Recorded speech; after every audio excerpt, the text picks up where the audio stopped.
Something's different. I am changing. I don't know if I like who I'm becoming.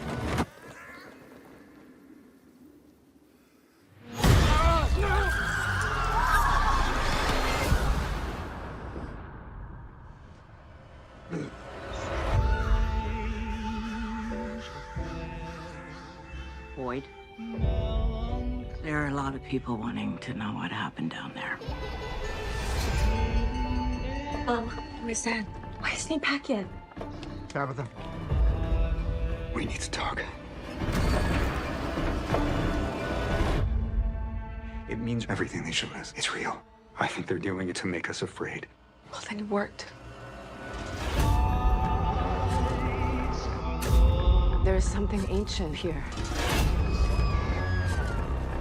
And it's feeding off our suffering, and it doesn't stop.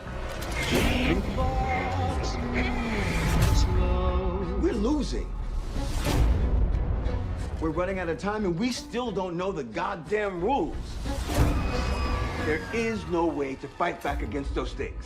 Everything we've done, every sacrifice we've made, none of us are going anywhere. You think you're some kind of hero? You're a monster.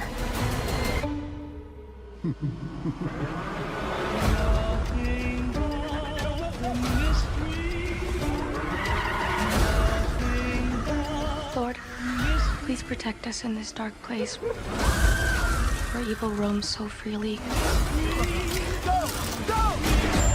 This we ask in your name. Amen.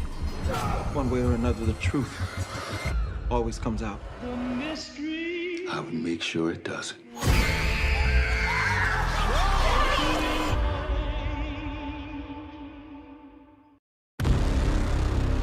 We're running out of time, and we still don't know the rules.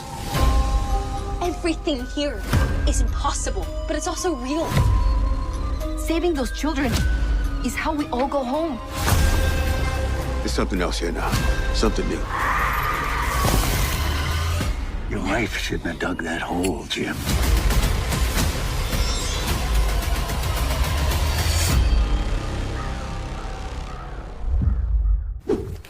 Okay, ding-dongs. If you don't subscribe to Jeremy Eyes and Fire, you're gonna spend the night in the box. Spend a night in the box indeed. And welcome one, welcome all. And what a beautiful surprise we all woke up to this morning. I must say, I was definitely not expecting any new From footage between now and the new season dropping. I mean, hell, the new season is right around the corner, less than 2 weeks away now. So I certainly was not expecting any new teaser trailers or anything like that. So this came as a huge surprise. I was actually out. I was out running errands. I was shopping. And then all of a sudden, my phone starts blowing up. The Discord, my messages, everything just starts blowing up. I got tons of people tagging me in, hey, go live, go live. I'm like, holy shit, there's a new trailer. Oh, yeah, let me race home and go live. So that's what I did. I raced home, finished my errands, raced home, and went live. But yeah, this is crazy. Was not expecting this. This is definitely not something they have done before in terms of dropping new footage this close to a new season. Like I thought they were going to follow that same kind of format they did last year. Small teaser, and then a full trailer, boom, then the season. But no, they gave us a nice little nugget here that had some interesting new scenes that we haven't seen before. So we're going to dive into them. We're going to take a look at all of them. And of course, we want to hear from you guys in the trailer throughout it. What did you guys think as well? But welcome, Ravener. Thank you for joining me on. I know it was short notice. Yeah, like 5-minute notice. Yeah, it's all good, man. Yeah. And I'm going to do a much longer one. PM and I are going to do a much longer one tonight too. But so I figured we're going to be covering all aspects of this thing from now until the next week. I think Ravener and I are going to do weekly streams either on Wednesday or Thursday. I think we'll nail that down. It'll be one of those nights. And then PM and I will be live every Sunday night. So every Wednesday and every Sunday night, we're going to be diving into all of this stuff head first with each and every one of you. So I look forward to it. But yeah, man, thanks for joining on short notice. Yeah, absolutely. Not a problem. Not a problem. Yeah, it's interesting. I mean, maybe their intern, their promotional intern had like a quota that they had to like, oh man, we got to cobble something together. We haven't really given jack shit pretty much up to this point. Well, we've got the one trailer with a lot of new scenes. This one, a lot of old stuff too. A lot of previous season stuff. Yeah, So, but nice they little did, mix of some new stuff and some old stuff and some stuff from previous seasons even.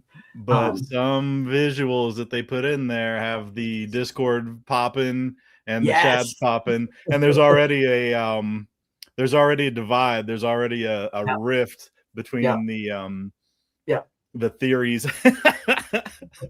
Yeah, I love it. And that's what's so fun about this show. I mean, you get a little new nugget like this, and you know, the theories just start crafting. And that's what's so fun about the show. And that's why, you know, that's what's so unique about the show, and what's so unique about human beings too, that we're all watching the same thing, but we all kind of come up with different theories, you know, based on what we're seeing and how we're interpreting what we're seeing. And that's what makes this show fun, kind of getting together and discussing all of those different points of views and listening to everybody else's theories. And that's what's fun. But yeah, I mean, the man in yellow is Sophia theory is really starting to pop off a lot more now. But I don't know. I'm still thinking Sophia is just going to be a little bit nutty. I think she's just going to be a little bit nutty. I think Sophia is Sophia, but I could very well be wrong. She could be the man in yellow. Okay. Yeah.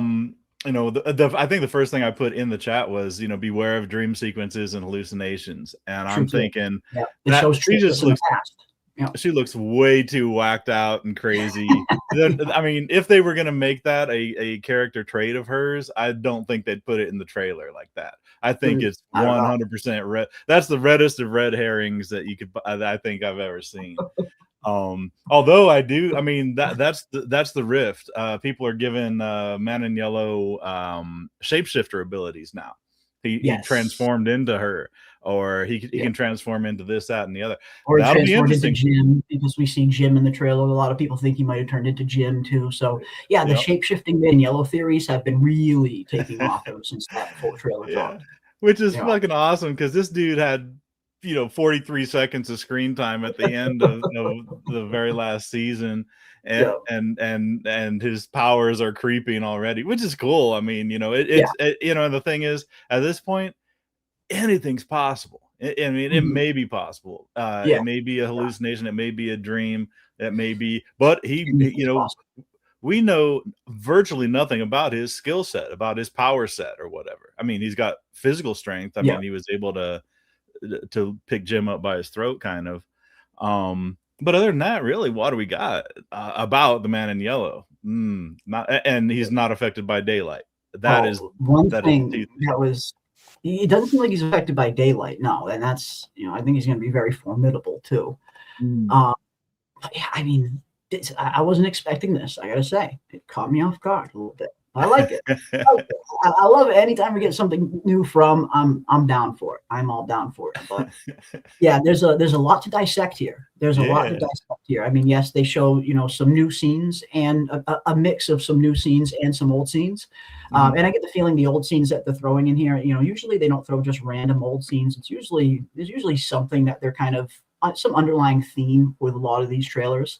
But yeah, I mean, the theories surrounding the Man in Yellow have been insane. They've been insane, and it's been super fun to read them all. Yeah. And I mean, this trailer, for what it was, I mean, very short with a lot of previous season scenes. It is doing what it's supposed to do, though, and this is supposed to catch your attention. Maybe somebody has been away. I mean, obviously, our community has been, you know, neck deep in it for the whole time. But maybe somebody has been away. For the casual viewers that haven't really, you know, that aren't super into it like we are, this stuff is scratching the itch, I would imagine, and hopefully building that hype up again. Yeah, and how long was this? Was it a 30-second one or even shorter? It was 40, it was pretty. It was really short. It was around 30. Mine's 45 seconds, but that's with my little outro at the end. So let's see, 30, around 30 seconds. 30 seconds.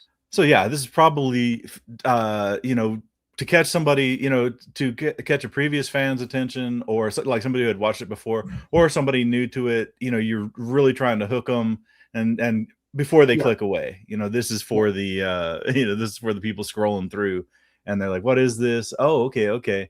And you get a little bit of intensity, a lot, you know, a lot of smash cuts, a lot of you know, a lot of like editing chops and stuff.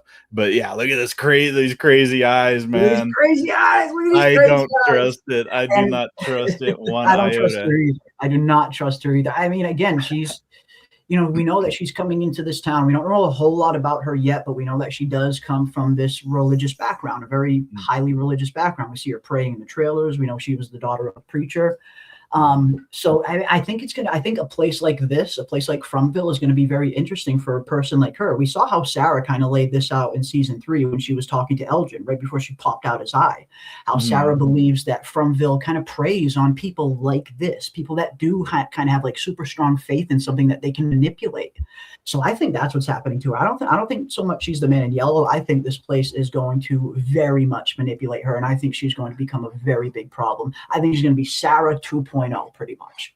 I think this is in 100% a red herring. I think this is faker than fake. I think we're in it's in the clinic because you can see the exit sign. Oh, you think it's a vision? You think this might be a dream sequence? Her looking all creepy like this? Probably okay. Ellis. I mean, Ellis has taken so many damn injuries. He's been stabbed. He's been fallen. He fell off the friggin' veranda, broke his leg or whatever. He's suffered so many injuries. He's probably back in the clinic with a hangnail or something. And here he's, or maybe Marielle shared a little bit of that morphine with him, and he's dreaming, and he wakes up and he sees this crazy woman leaning over him in the bed. Maybe. But it ain't. I think honestly, I think Sophia is gonna be probably a good person. She might be. I mean, I think she's going to be on the good guy side. I don't see her breaking bad. I don't see her being evil. I think this. They were also talking. I can't remember in the chat. They're talking about Kool-Aid Man. The Kool-Aid Man. The demonic Kool-Aid Man. We have dubbed him the demonic Kool-Aid Man. He is officially the demonic Kool-Aid Man. Yep. I think that I'm. Somebody, I mean, they're saying, no, he's real. I bet he's real. And I'm like, man, you think he's real? The only thing that made me think he's real is the recent episode synopsis that just came out. In which we'll take a look at those too after we dive into all of this craziness. But just in case anybody was wondering where to watch the trailer, because I don't believe they uploaded it on YouTube yet. I think they only put it on Twitter, but I did upload it to my YouTube channel. So if anyone wants to watch the trailer in full, it's the latest video that I just uploaded on the trailer on the channel, and it's pinned to the top of the chat there. But we're going to play it a bunch of times here, and we're going to take a look at all of it too.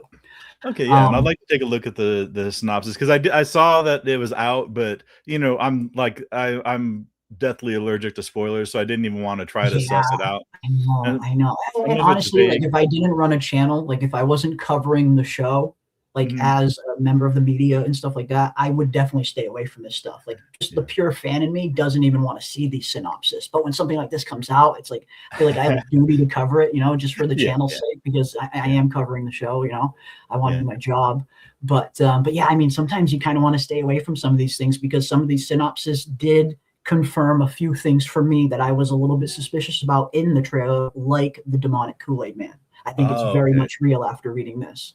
Okay, yeah. The last I monitored of it, they were talking about. I mean, people were happy that there were a few synopses that were missing, just because. We only got the first 6 episodes. Episodes 7, 8, 9, and 10 were left completely blank, which is great. I'm super at least glad for that they didn't give all the synopsis. We got the first half of the season, pretty much, first 6 episodes. Yeah, and I mean, they can be vague and they can try to like dance around it, but yeah, after a certain point, they can't. I mean, you can't even be vague and reference things that happen, you know, after a certain point. So I like that. I like that aspect. This is an interesting one. Yeah, if this is very interesting here from Nick. I'm thinking that this scene is legit, and that's her dad is about to die from his injuries from the car accident. She finishes him off.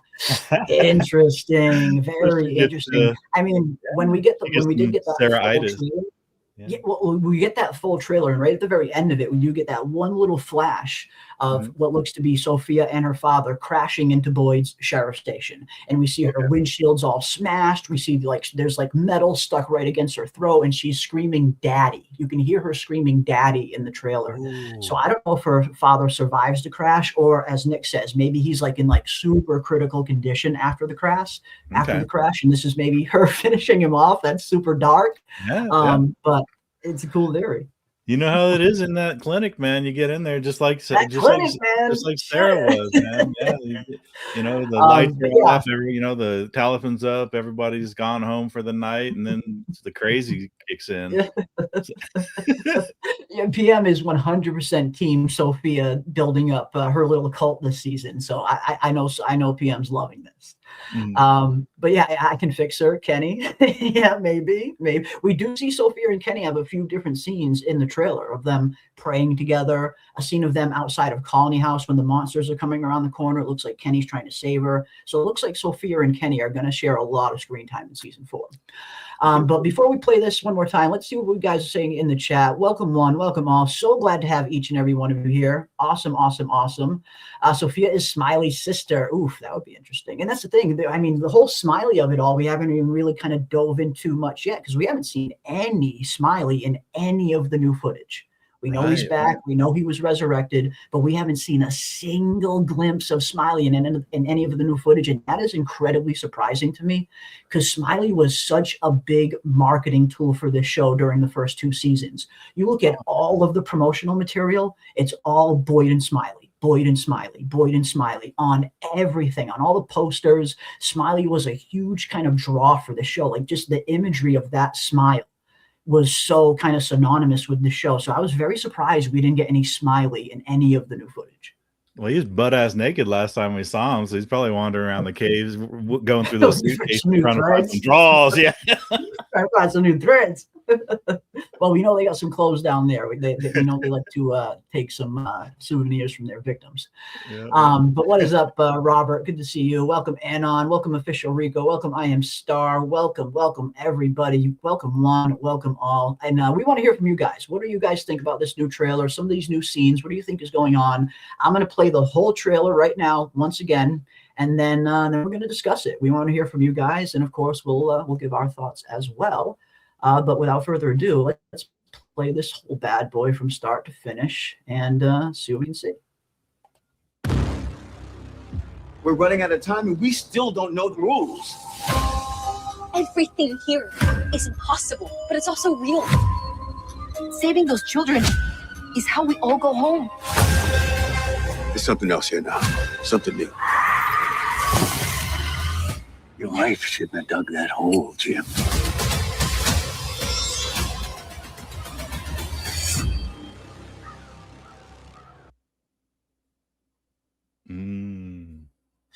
Okay. All right. We'll go through this scene by scene, starting with the new scene, of course. Now, this, of course, is a new shot. This shot was not in any of the new trailers, but not a whole lot to be really gleaned by there. Obviously, Boyd's got a very worried look on his face. But, a new shot, but doesn't reveal a whole lot. You think he's finding Jim? Yeah, I mean, it could be anything. Could he be finding Jim? Could, exactly. Is that the look of seeing a Jim? That's the look I have when I see Jim.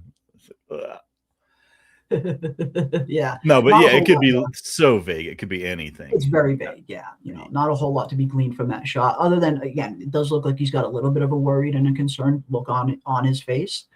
So yeah, we'll see what exactly that's about. Up next is the interesting one. We got the man in yellow standing right next to the RV, which is very interesting because the first thing I noticed is I don't really see Jim's body anywhere. Why do I not? Is Jim half dead and he like crawls away or something? And then we see like the man in yellow kneel over his body, like over here or something. Is that why he's facing this way?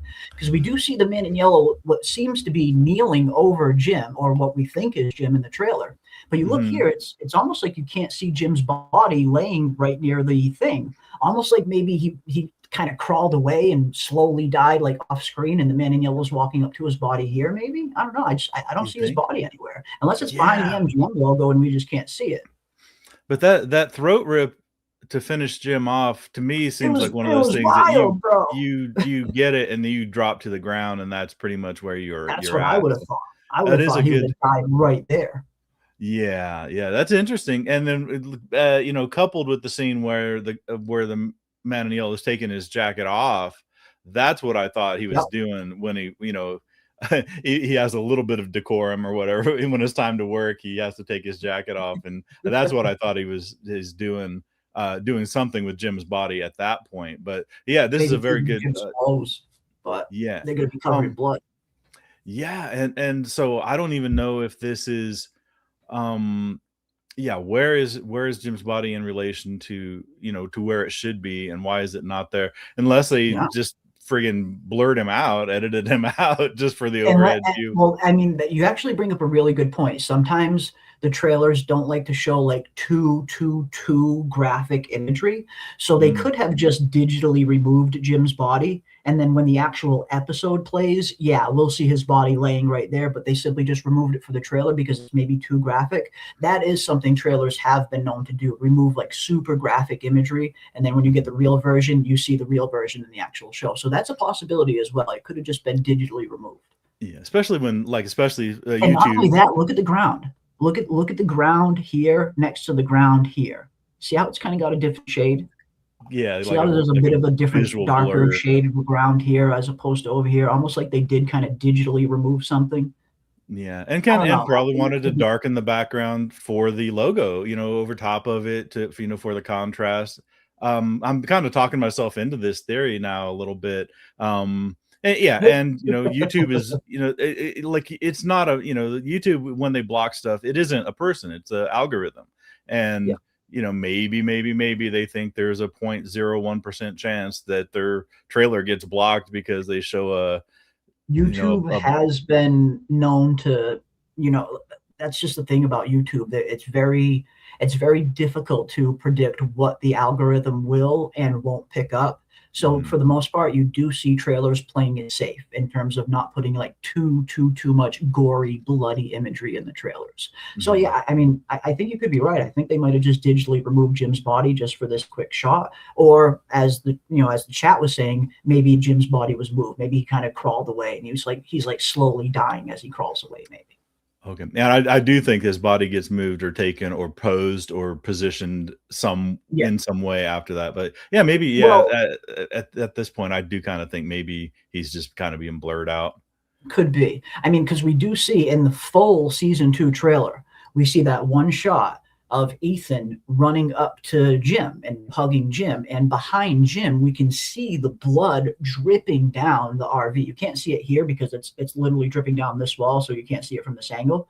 But if you go back and watch the full trailer that we got like a few weeks ago, look at the very end of it when the Jim scene pops up. Right as you see Ethan running towards Jim, you can see this nasty streak of blood just dripping down the RV, and clearly Jim's body's not there. So yeah, maybe the man in yellow just moves Jim's body.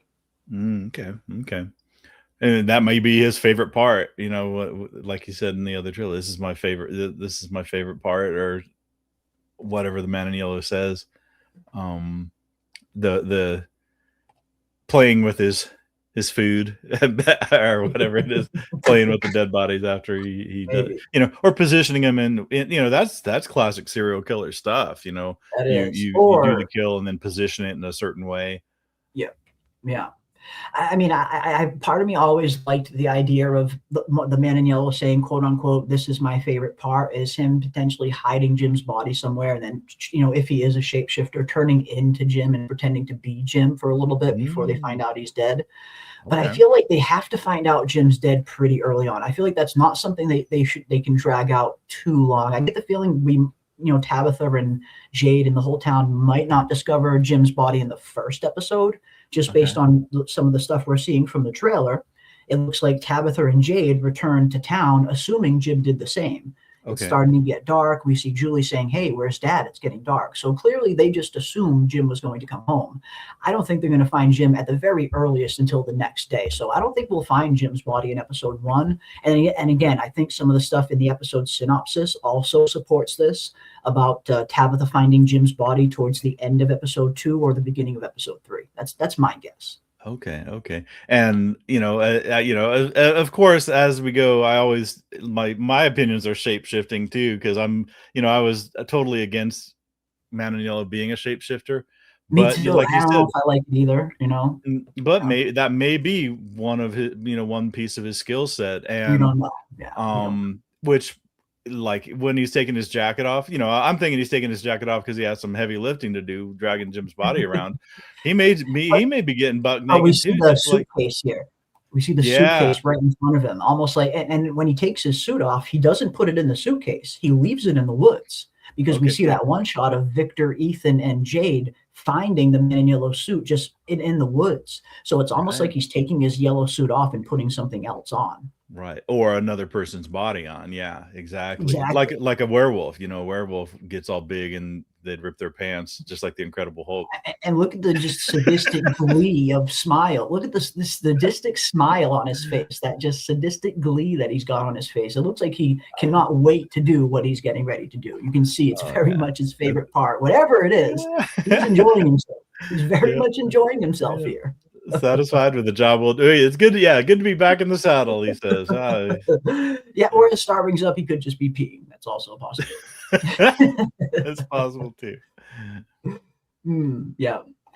He's getting ready to tell Jim. The next part is his favorite part over him, and he's dying, and then blows his mind by turning into Jim right in front of him. I mean, that would be such an awesome scene, and that was my initial reaction too, because again, we do see Jim in the season 4 trailer, but then again, we have seen dead characters return in the past with cameos like Father Cautry returning, Tom returning. Maybe this is how they're going to explain all of that. Maybe all of those characters were the man in yellow the whole time. Maybe he is a shapeshifter. Maybe he is behind all of those cameos.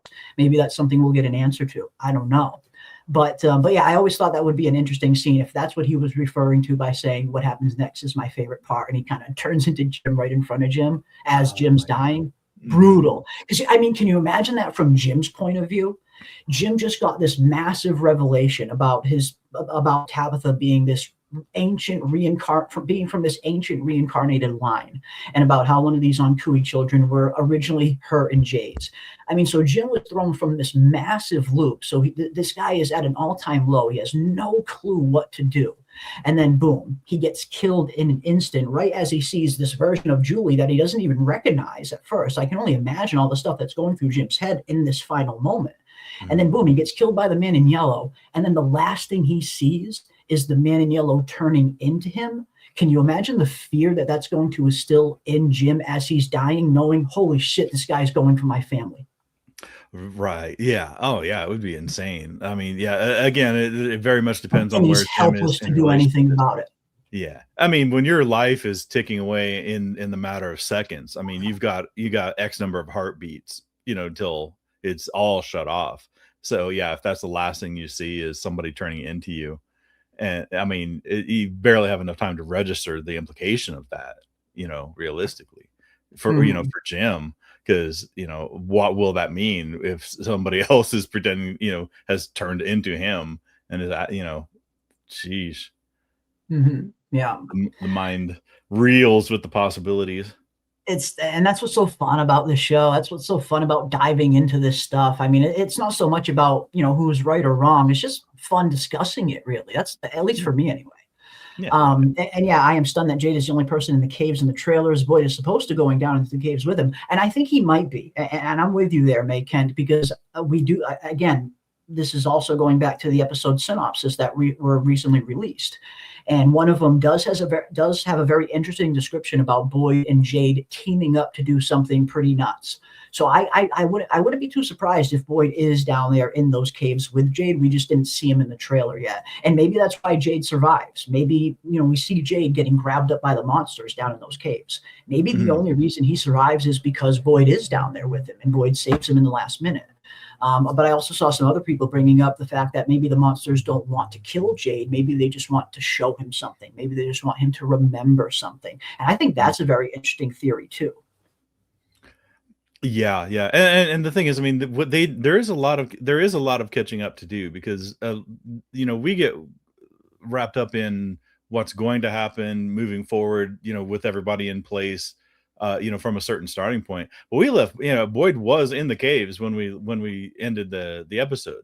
And then there's that little piece of the trailer where Donna's saying, what happened down there, more or less.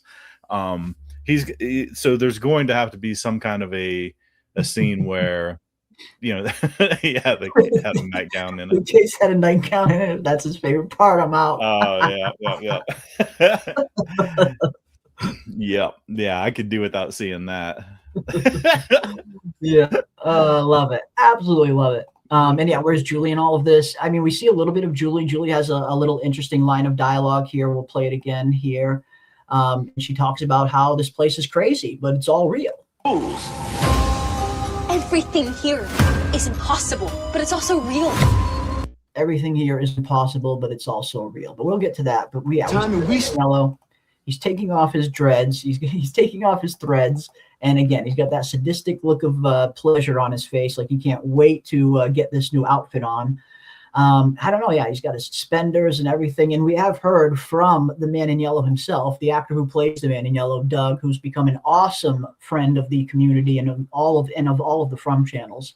And we're so thankful that he's become such an awesome member of the community too. But he has confirmed that the Man in Yellow suit is made out of fine Irish linen, and it is super comfortable apparently. So that's good at least. So I don't know. I get whatever he's getting ready to put on, it must be equally comfortable. Yeah, I like it, man. I like suspenders too, man. I'm trying. Suspenders. I want to bring them back, but man, that's a tough one to do. Man. It's a tough one. I mean, I feel like Matt Smith, when he played the Doctor, he came very close to bringing back suspenders and bow ties. Like he tried. He gave it his all, and they were very popular during his run on the Doctor. But as soon as Peter Capaldi took over, that fad just went right away. It's tough to bring these things back, you know. It's hard. I mean, you know, and because the pants aren't cut for suspenders anymore. You always wonder why everybody back in the day had like those high-waisted pants, because they were all held up by suspenders until World War II. I watched some videos about why suspenders are no longer around. You can actually sew buttons into your regular pants now. They call them bachelor buttons. But that's for like lumberjacks and carpenters and stuff. Yeah, contractors and stuff. I've had to do stuff like that before for work, you know. But yeah, Man in Yellow looks like he's changing into something. Again, love to hear your thoughts and theories. What do you guys think the Man in Yellow is doing here? Do you guys think again, the shape-shifting theory seems to be pretty popular within the fandom. But at this point, we really don't know. I mean, we do have that one shot of what looks to be the Man in Yellow's hair getting longer. Like it literally looks like it's getting longer, and it does look blonde. And I think that's another reason why a lot of people might think he might be turning into Sophia. But it's hard to tell. Again, these trailers really have a way of screwing with us sometimes. But love to know what you guys think. He's got a suitcase there, but you say, I mean, obviously we do see everything kind of like folded up and put in the ground later, but not in the suitcase, which is kind of not in the suitcase. Yeah, I demand an explanation. Yeah, we need an explanation. Yeah. That is the big mystery of season 4. Yeah. Why?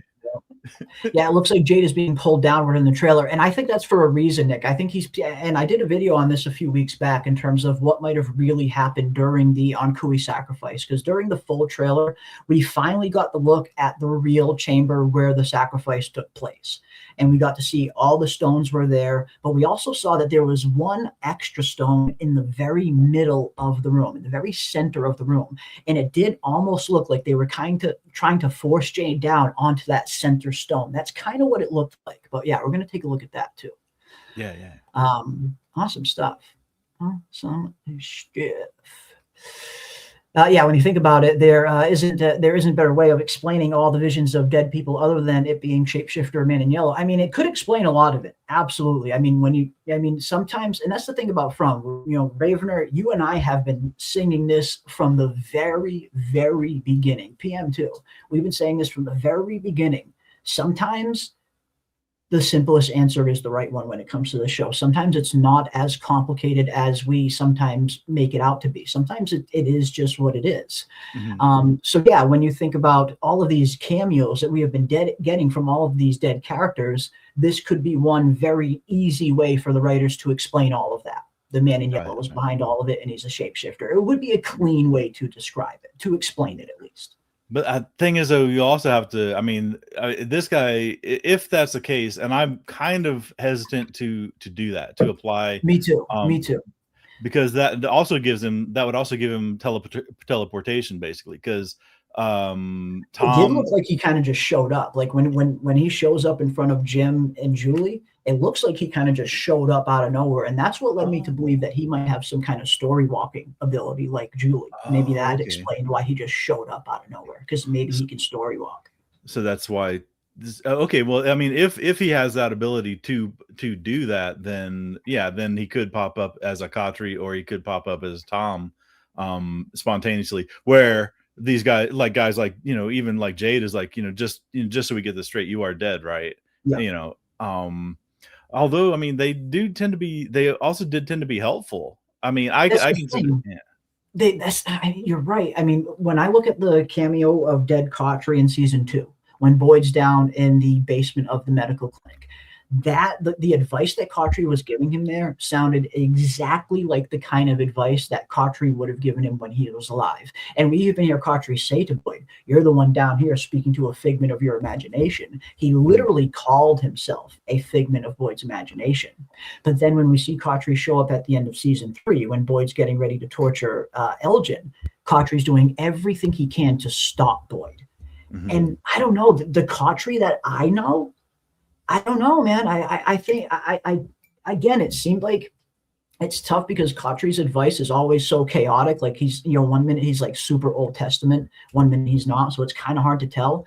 But part of me has a feeling that Cautry would have understood Boyd was doing he was doing what he had to do to save Fatima. It seemed like that this Cautry entity at the end of season 3 was deliberately trying to stop Boyd to get the answers from Elgin because they wanted Smiley to be born.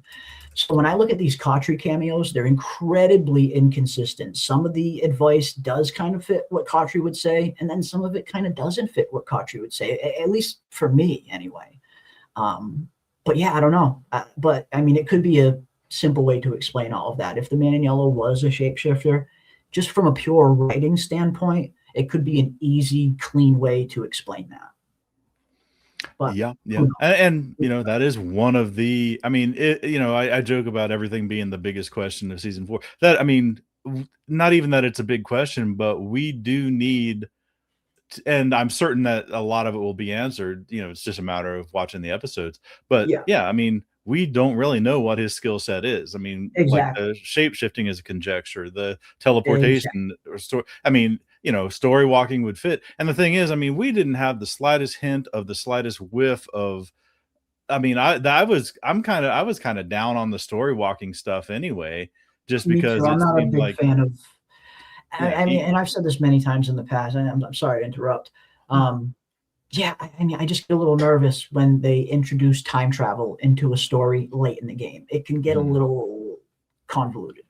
Right. And it felt like Ethan just kind of pulled it out of his. I don't like it when he just like like a little kid states something as a established fact, like it's like, well, this is how it goes. You can appear, you can be in a story, but you can't affect it, or you can't change it. But she already did by throwing that rope.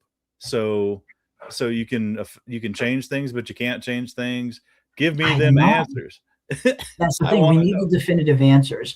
I'm not so sure if Julie throwing the rope was her changing something, or if Julie was always the one who threw the rope and she's just now experiencing it now because her timeline isn't exactly linear anymore. She might be experiencing things out of order. So we might find out that Julie has influenced events that we haven't seen yet. I mean, it might be a future for her, but a past for a different version of her. And this is when it gets a little convoluted, this whole story walking ability. Right. All I know is I really hope they have a definitive set of rules behind it. I hope they're not just winging the story walking thing. I hope they have a very specific set of rules as to how it works. And hopefully that will get explained at some point in season 4. And I think that'll put a lot of us at ease. I know it'll at least put me at ease. Because, yeah, I mean, this story can get very convoluted very quick if we throw too much time travel into it. It just can. It could ruin it. Yeah, and I like to think, I'm not a dumb guy, but I play one on TV, but I also play one when I'm watching TV. And I like things kind of explained and don't get too Inception-y with me, because it loses. I mean, that's the same way I feel about hallucinations and dream sequences. Don't waste my time with this stuff. It isn't real. It didn't happen. So you'll show something super cool and then just pull it all away and erase it, the significance of it by saying, oh yeah, it was just a dream. Never been a fan of that. The one exception in this show was Marielle's dream, which was a setup for fucking awesome jump scare, which I thought I liked it when she was in the clinic and had her hallucination / dream thing with Smiley coming back to life. But that was in the service of a good quality scare, which I'm going to be a fan. I mean, this show, I that's one thing that I felt made season 3 so much better than season 2, because I wasn't in love with the cicadas and all the like psychological trauma that everybody's enduring and stuff. I mean, they did a good enough job trying to portray it, the different characters with Randall and everybody else. But for me, you know, I you know, dance with the one that brought you, and those monsters in season 1 were the menace, and they took over that role again in season 3, and it was awesome. And all that stuff with the cicadas kind of just, it's cool. Yeah, man, cool, good, you know. But no, it didn't move me, let me say.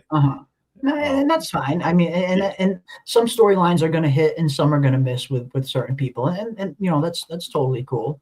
But I mean, I do agree to a certain extent. I do think season 3 was a little stronger than season 2, but I mean, I love every season, really. Like, I genuinely do love every one of these seasons so far. But yeah, I mean, I think everybody has their preference, I guess, in terms of like what season's their favorite. Like for me, season 1 will probably always be my favorite. The first season of this show is just so good. It is near perfect from start to finish. But then when I look at season 3 and I see some of the acting in season 3, like season 3 brought us some of the best acting that this show has ever seen. Like some of my favorite scenes of all time are in season 3. Yes.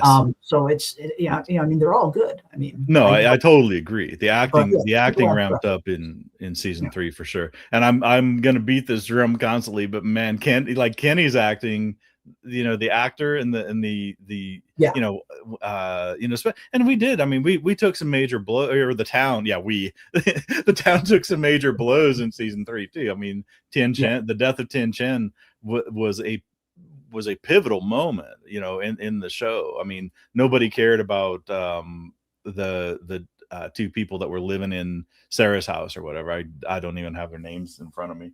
Sophia.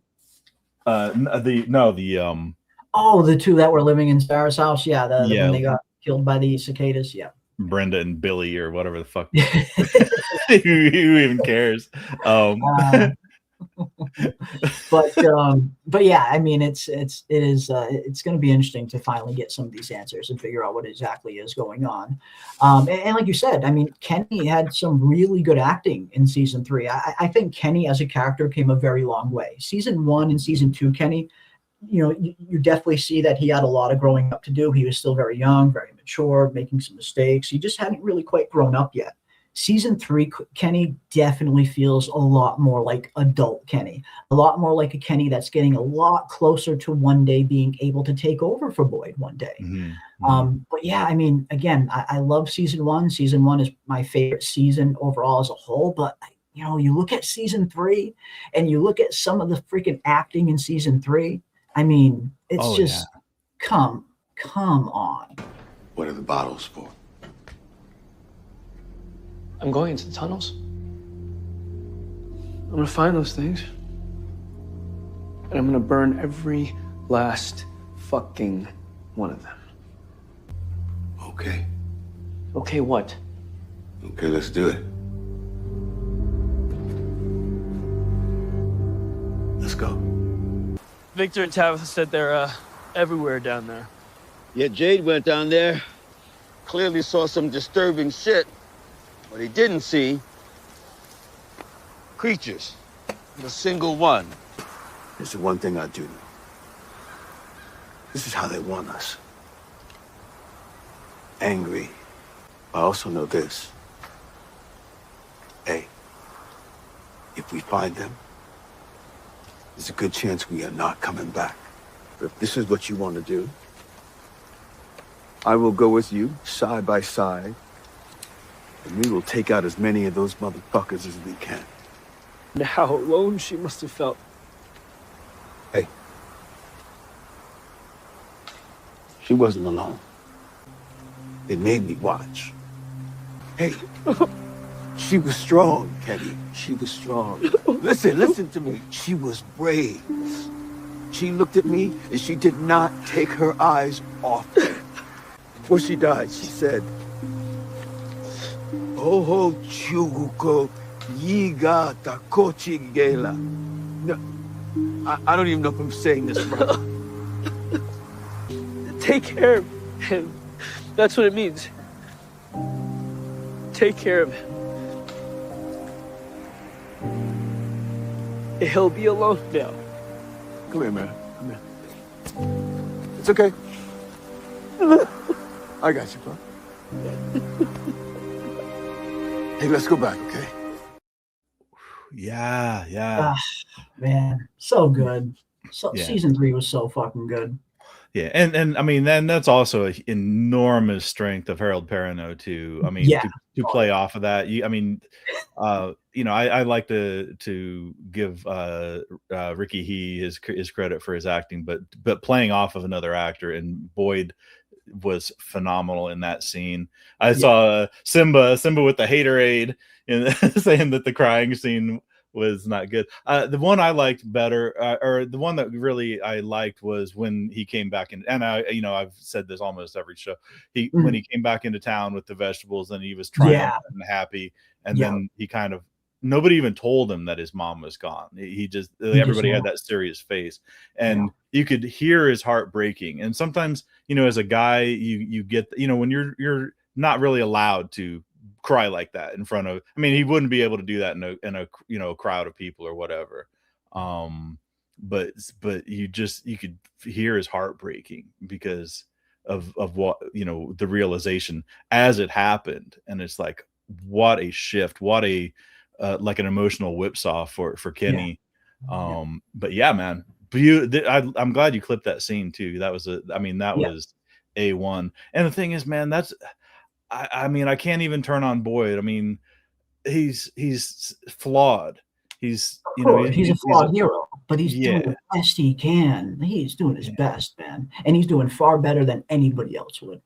Right. And sometimes, I mean, and that's the thing about when, being a hero, sometimes you're given two bad options, and what do you do then? It's sometimes you get the easy way, which might be bad, and the hard way, which will be personally difficult, but the tough decision, or that's a classic conundrum. Do you do it the easy way, or do you do it the hard way at a more personal cost or whatever? But when you get faced with two bad options, then what do you do? Like the Fatima thing, two bad options. What do I do? Do I leave Fatima to her fate? Or do I torture this teenager to get this information? Two horrible options. Right. What do I do? Do I kill my wife, or to save my son, or do I save my wife? He has been faced with these impossible choices time after time after time that has incredibly impacted him personally, physically, spiritually, mentally. The fact that he's even still standing is a miracle in and of itself, and it's a testament to his inner strength. But yeah, at the end of the day, Boyd is human. He is a flawed hero. He's going to make mistakes. But like you said, sometimes it's the best of the worst possibilities. Sometimes there is no good option. Yep. And and we see it too. And then he has the added pressure of it all being done in the wide open for everybody's, everybody in the town's scrutiny. They all will weigh in. And when you have two bad options, you got to know that, one side or the other, somebody's not going to like it. So, somebody's going to second guess you. Somebody's going to Monday morning quarterback you, no matter what you do. The one that I really, another beautiful scene for Boyd, and I thought it was so cool and so beautifully laid out, was, when he was feeling that pressure and he's looking in the mirror, and he just screams into the mirror, and then smash cut to him sitting in the diner having pancakes with the Matthews family. I love that duality. It was so pitch perfect for me. I love that scene. Me too, man. And again, you just. Harold Perrineau never ceases to amaze me. The whole cast really never ceases to amaze me. But I really like this, as Demo brings up. Ricky He has definitely grown as an actor since season 1. Emotionally beats are really hard to do convincingly, but he nails it every time. It is tough. I mean, you look at Ricky He from season 1 to season 3, I mean, undoubtedly, he really has grown as an actor. 100%. His scenes have become so believable, so convincing. And he's grown so much as an actor. And I imagine that's, a benefit of being around actors like Harold Perrineau, like Scott McCord, like all of these veterans that have been doing it for so long that he can learn from. I mean, and we, Doug brought this up the other day, and I completely agree with him. Scott McCord has the toughest job on the entire show. Out of all of the characters, Scott McCord's character is the most difficult to play, because you look at the character of Victor and you see how damaged he is, all the trauma that he's carrying with him, all the fear, all the guilt, the fact that he has to get into that mindset every day when he goes to work, this traumatized mindset of a 10-year-old child stuck in an adult's body. That is such a difficult role to play off convincingly. And Scott just fucking nails it. I know I rave about him so much on the show, but I really am just so amazed with his acting.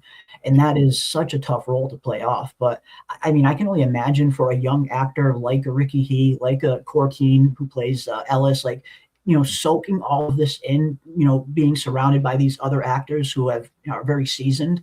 I mean, it's going to serve them for the rest of their careers. Yeah, and the thing is, especially with stuff like that, there are so many pitfalls. There's so many chances to go too far one way or too far the other, to make it feel not genuine, like it's not coming from the person, like it's being read from a script. And these guys are hitting it. And yeah, like you said, Scott McCord especially, they could have made it so much worse when you're like portraying something like when you're an adult, like, basically channeling a child's mentality. So many pitfalls, so many areas where it could have struck one dull note could ruin the whole scene. If it's not if it's not ringing true to the audience. And thing is, man, it's hitting for me. It's hitting for me, a lot. Yeah. The acting is absolutely top notch for sure. But yeah, let's continue. Let's keep diving into some of these new, Team Boyd forever, right? All day. Team Boyd, Team Victor. Again, I'm Team Kenny too. I think Kenny one day will take over for Boyd. I don't think Boyd will survive the entire series. I think he will die at some point, and Kenny will take over and lead everybody home. But it will most likely be because Boyd died sacrificing himself to save everybody. Most likely, and that may be. Yeah, and that may be the trajectory. Kenny gradually becoming more able to. I mean, it's literally from the hero's journey, right? He rejects his, he rejects Boyd when Boyd straight out of the hero's journey. Yep. Yeah. You look at Kenny's storyline, and he has followed a lot of those 12 steps that are laid out in the traditional hero's journey. He's followed a lot of them. So is Boyd. So is Victor. Even Julie has, actually, when you look at some of her story points. Yeah, but she needs to work on the ugly cry, though, man. Her crying and screaming, she needs to work on that. It's tough to pull that stuff off. I mean, that's exactly the example. That kind of stuff is just so tough to pull off for younger actors who don't really have that, emotional range that just comes with, living life. The longer you're alive, the more experiences you have, you start to become a little bit more emotionally depth. And I think, that stuff will come with time, just more experience. Yeah. And God save me for saying it, but even Ethan, as he got older, he definitely improved, because he went from like a little kid, he was a little kid, and that's what he was. And it's like, okay, this is the scene where you say these words, and he just announces the words like it's, directly coming off a script. He's getting a little better.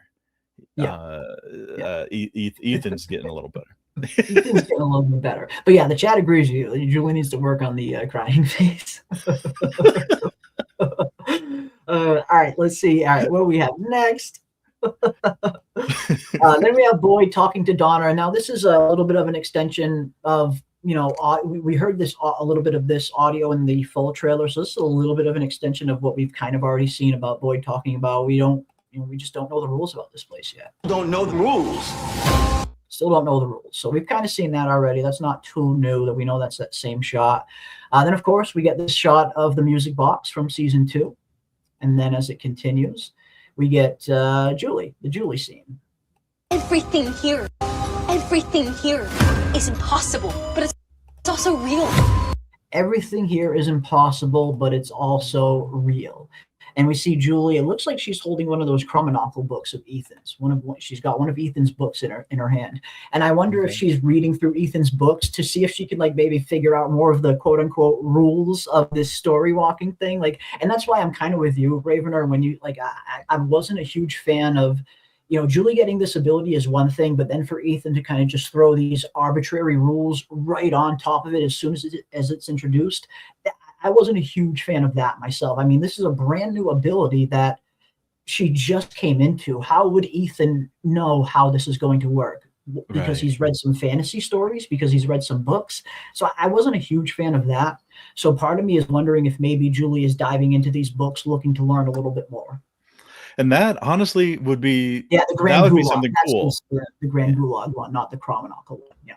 Like if somebody, I mean, this would be probably the first time ever that somebody in this town has taken like a proactive step to actually understand, you know, yeah. And if she does, I mean, if that's what she's doing, if she figures, you know, maybe there might be a sliver of a chance that she can glean some knowledge of what Ethan understands from reading these books. I'm in favor of it, man. It's like, wow, somebody actually doing something sensible. Yeah, it's being proactive as a character and actively trying to figure out. And I think those have been some of the characters that we've enjoyed their storylines up until this point. I think that's why Jade has been very intriguing as a character. Like you see the journey that Jade has gone on.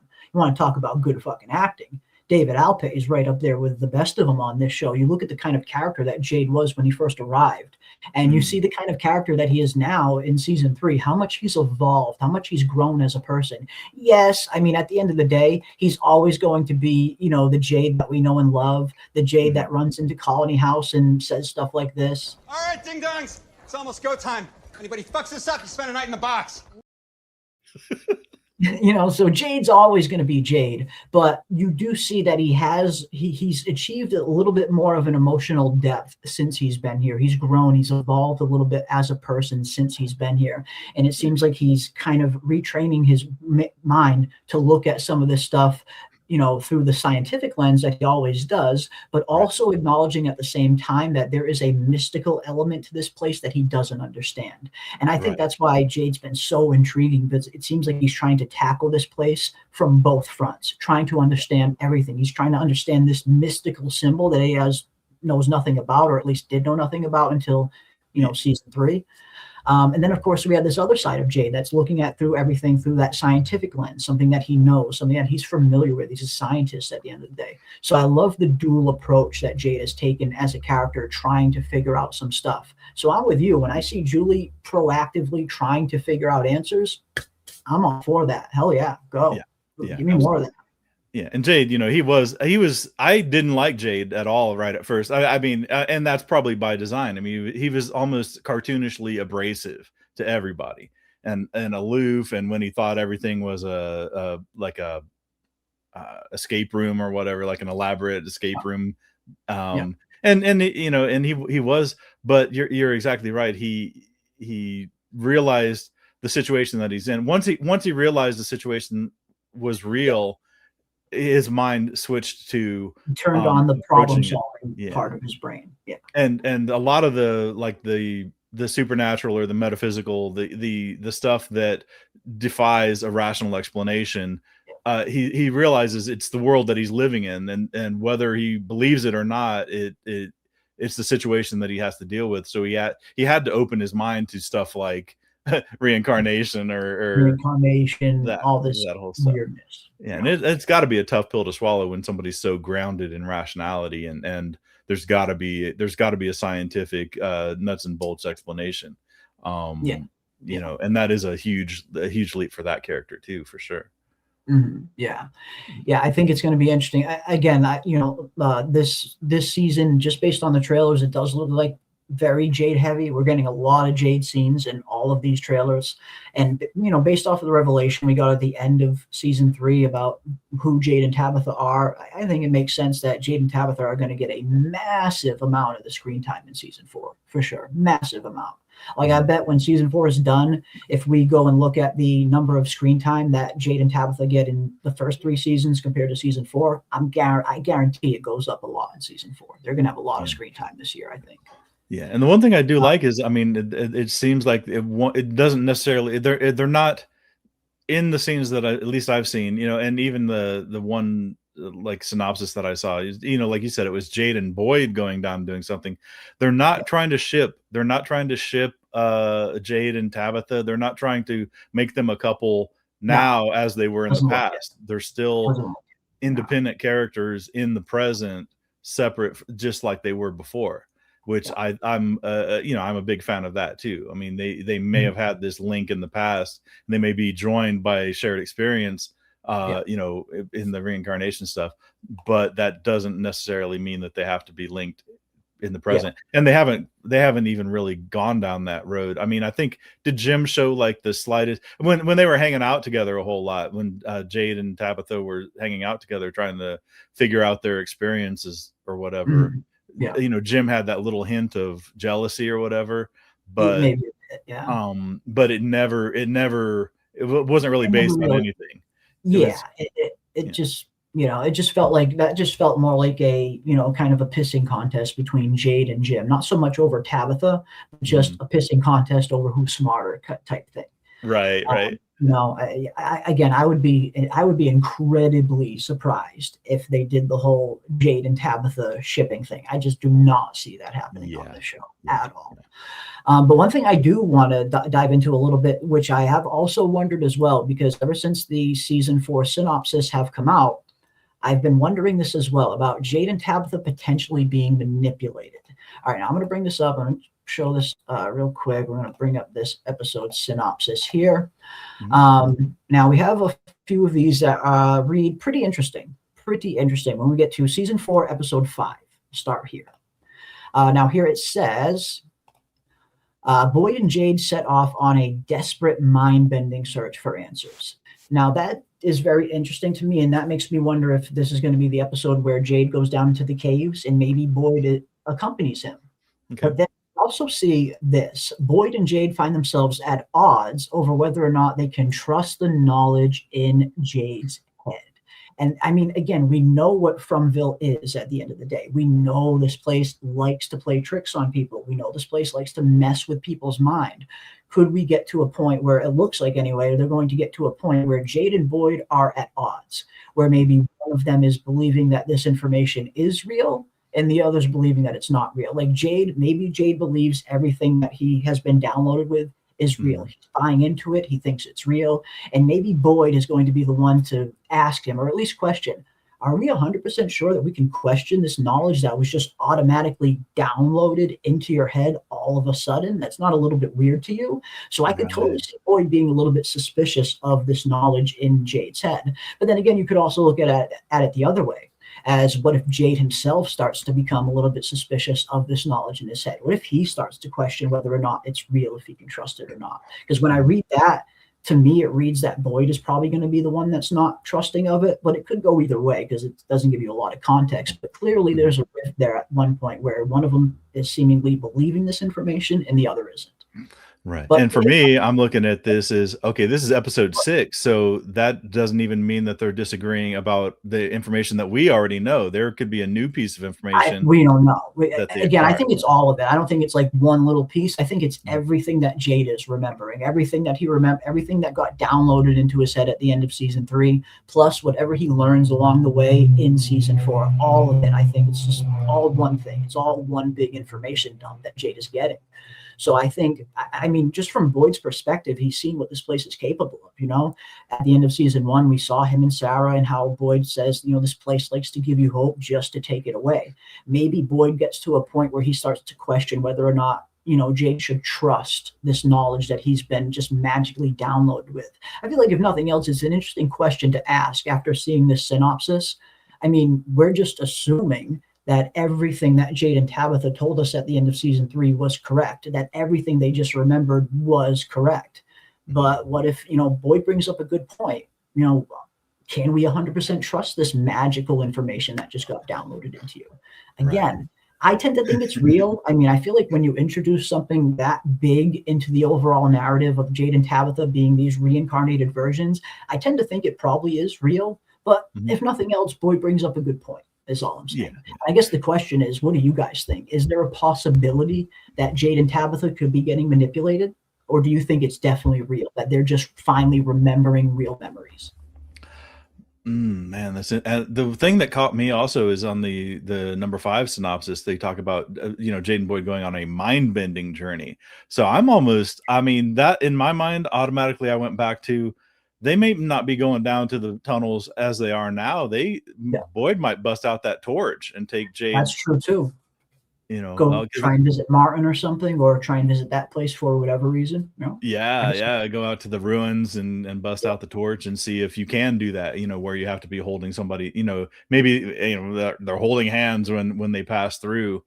Because what with Julie and Ethan were holding hands, right?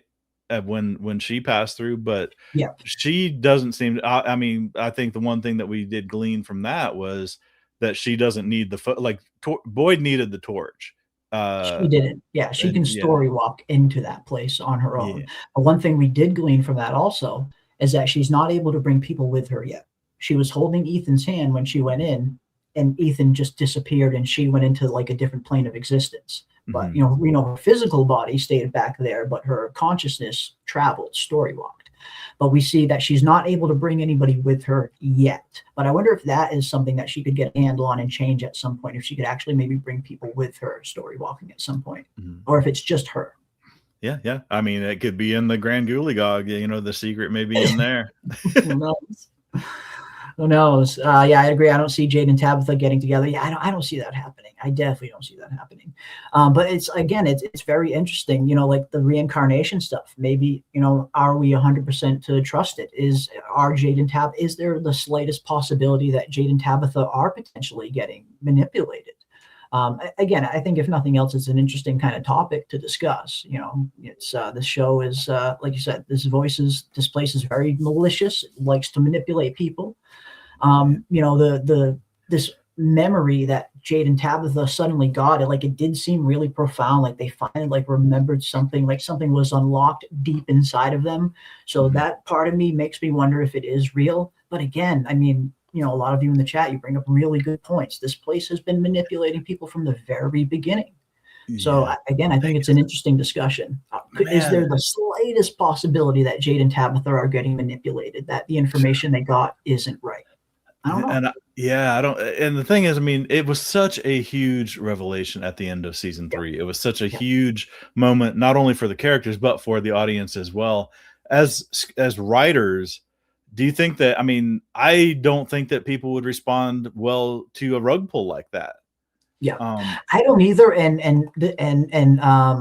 South London Seller brings up a really good point as well. It didn't just come from Jade and Tabitha. It's a very good point. We got that from Fatima as well. Fatima was literally giving birth to Smiley. Now, Fatima didn't mention anything about Jade and Tabitha in the reincarnation, but Fatima did see the monster's origin. She did see that the monsters were human at one point, that they sacrificed their children for some form of immortality, that something promised them. So that we did get from Fatima. So that does kind of seem a little bit real in terms of the monsters' origins, that is where the monsters come from. But Fatima didn't really bring up anything about Jim or Tabitha in the reincarnation thing. So I guess that's what makes me wonder, could that part of it be a manipulation, that Jade and Tabitha are being manipulated? Or is it real? I mean, is it legit? Like you said, Ravener, that would be kind of a substantial rug pull to pull out from underneath the fandom. I don't know how the fandom would react to that. One thing that everybody's been wanting is answers for a very long time. And we finally got some answers at the end of season 3. If they were to come back now in season 4 and say all that was fake, that might not be received super well. You have a point. So part of me, I mean, I think a lot of you bring up a lot of good points on both sides of the argument, but part of me does lean a little bit more towards the information being real. But again, there's a lot of good evidence pointing to it maybe not being. Yeah, and it isn't. Yeah, I mean, it is entirely possible, because like they say, the voices are untrustworthy. They have been, the whole place has been manipulating people from day one. But I'm outside of the show. I'm just like a lot of screen time has been invested in establishing this version of the story, and I think they're going to stick with it. I mean, that's just my prediction as from the meta side of it, like the outside of it. And it's funny, I was talking about to somebody last night, and I was like, we got 2 more seasons of 10 episodes, 1 hour each, so it feels like 20 hours is a lot. It feels like 20 hours is a lot. But you rapidly run out of runway to make that landing. And they did just introduce a new big bad. If the Man in Yellow is indeed the big bad, if he is, and that's, I mean, a lot of people were wondering, is it still the entity, and is the Man in Yellow just on the level of maybe like a kimono creature or another is the pawn Man in the Yellow game? just another monster, really? And the true big, and I wouldn't be, I feel like it's got to be one of these, for me, I like these 2 answers the best, that either the Man in Yellow is the main villain, because he was set up pretty interestingly. They tied him all the way back to the first season, to the voice that Jim heard on the radio at the end of season 1. That type of early foreshadowing stuff, that is quote unquote main level boss type of writing. So it would kind of fit if he was the main villain. But then again, I wouldn't be surprised if the Man in Yellow was maybe just another quote unquote monster in this place, and that the real villain, not even villain, like the real main quote unquote big bad, isn't exactly a person or anything, but it's actually just this place, like Fromville itself. This place seems to have some kind of sentience to it, and almost feels like this place is alive in and of itself. Maybe just the force that is in control of this place is the main thing they need to defeat. And it's not an actual being. Oh man, I get to use one of my favorite words, the genius loci, the place having a soul of itself, kind of The forest, from Fromville itself, whatever plane of existence that is, whatever little dimension this is, if it's a pocket dimension, if it's another plane of existence, whatever it ends up being, it seems like it has its own sentience. Yeah, it seems like it's almost alive. I mean, hell, it sent a damn storm to Colony House to knock out the tower. Like, it completely destroyed the Matthews house. That tells me that there is some big some big force that is maybe just in control of this place, that this place is kind of sentient. And was it Victor that said, like, and somebody like flat out said this place that made this place angry, or made this place gets mad? Yeah, this place is angry because they're pushing too hard to try and find answers. Yep. So it seems like it's alive. It seems like Fromville itself is potentially alive, has some kind of sentience. Yeah, it had the storm, and then the precipitous weather change that had never happened before. Yeah. And that's the thing. We've been, Debbie Eppy brings up a really good point. And, we've been hyping up this Man in Yellow name. I mean, we don't really know the name of this character yet. We've just called him the Man in Yellow. He's just been kind of universally referred to as the Man in Yellow.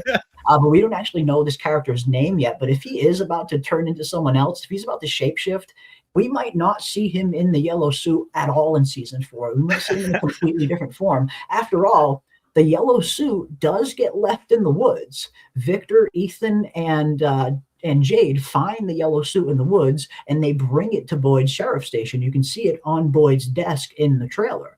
So they steal the Man in Yellow's freaking suit. He might not have that suit to go back to. Like, that suit might be gone. So you bring up a good point, Debbie Ebby. We might not get the Man in Yellow in that yellow suit for very long. Oh my gosh. Yeah, that'd be a tragedy, man. I know, right? Just because the imagery is so iconic already, of the yellow suit and everything, the paintings, it's just already become so iconic.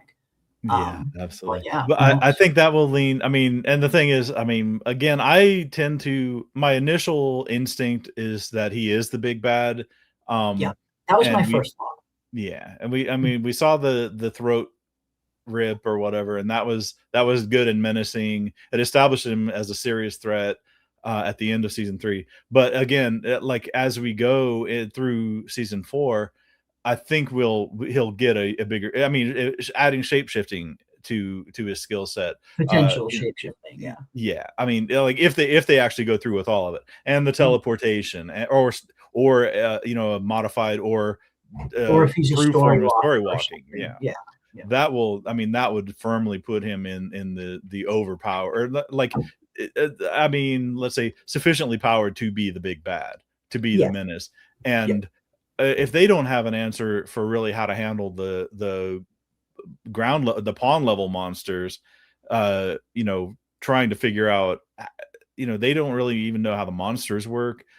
So like the regular monsters. So how, so dealing with this new version, this 2.0 entity, is going to be a whole nother quest for information, knowledge, and how to defeat this guy. And I wouldn't be surprised if we get out of season 4 without any answers about that. And that's where season 5 would come in, where they actually do figure out something, and they figure out something, an idea, formulate a plan, and then spend that season executing the plan to a happy ending where everybody lives happily ever after. Interesting. Interesting. That's my guess. But I'm super stoked. I'm super stoked to see how dark it does get. And I mean, just like some of the other plans that they've had, some of their other ideas, just like the bile bullets and stuff. That was it was a shot in the dark. Literally and figuratively. But it was an idea that they had. They were actively trying to do something. It was maybe not as, rooted in reality or well-founded. And guess what? It didn't pan out. It didn't really, they didn't really do shit. But they tried. And the show does that from time to time. I mean, we saw in season 3 as well, Boyd kind of brought up the side story of him trying to trap a monster, seeing if he could potentially use the talisman to trap a monster. I mean, he said, he straight up brings it up. We know that these things keep them out. Maybe we could use them to trap one of them inside, which we all heard that. And that was, that's been a huge, big fan theory for a very long time. I remember all the way back in season 1, I did a theory video on that in terms of maybe the talismans could be used to trap the monsters. But we saw him bring it up, and then that storyline kind of fizzled out. It didn't really go anywhere. But after everything that happened, everything that did play out, I wonder if that is something that Boyd will try and pick up in season 4, because Boyd knows he can't fight against them. Like at that point, he knows that he cannot fight against these things. He saw what happened to Smiley. He just came back. So I think Boyd is definitely going to have to try and change his tactics a little bit. He knows he can't fight these things with brute force, but maybe if he can get some information, some solid information, he can find some other way to combat them. The show tends to introduce these little storylines, and then they kind of fizzle out sometimes. Yeah. And I mean, I was happy when Kenny wanted to go on the offensive, because I think he was doing what a lot of people were thinking, like, why don't you go in there with Molotovs and just see, try to burn them out and see what happens. And all the stuff like that, the direct confrontation. And the thing is, they never talked about other people in the past having tried. Somebody else tried that and it didn't work. That would have settled a whole lot of stuff. A whole lot of the questions. Because we've all thought about it, and I know we've talked about it on streams in the past and stuff. Like, dig a pit, see if we can keep them in, trap them in a pit, and then see what happens when the daylight comes. See if you can trap them somewhere, see what happens when the sun comes up. Yeah, I mean, we've theorized on just about all of it. And they have shot them with bullets, but we haven't seen somebody Molotov cocktail one to see how they handle fire while they're alive. Maybe, and this might be, I am very enthusiastic, and I know it'll be a expository scene. It'll be Boyd probably talking to Don when he's talking about, we don't know what the rules are or whatever.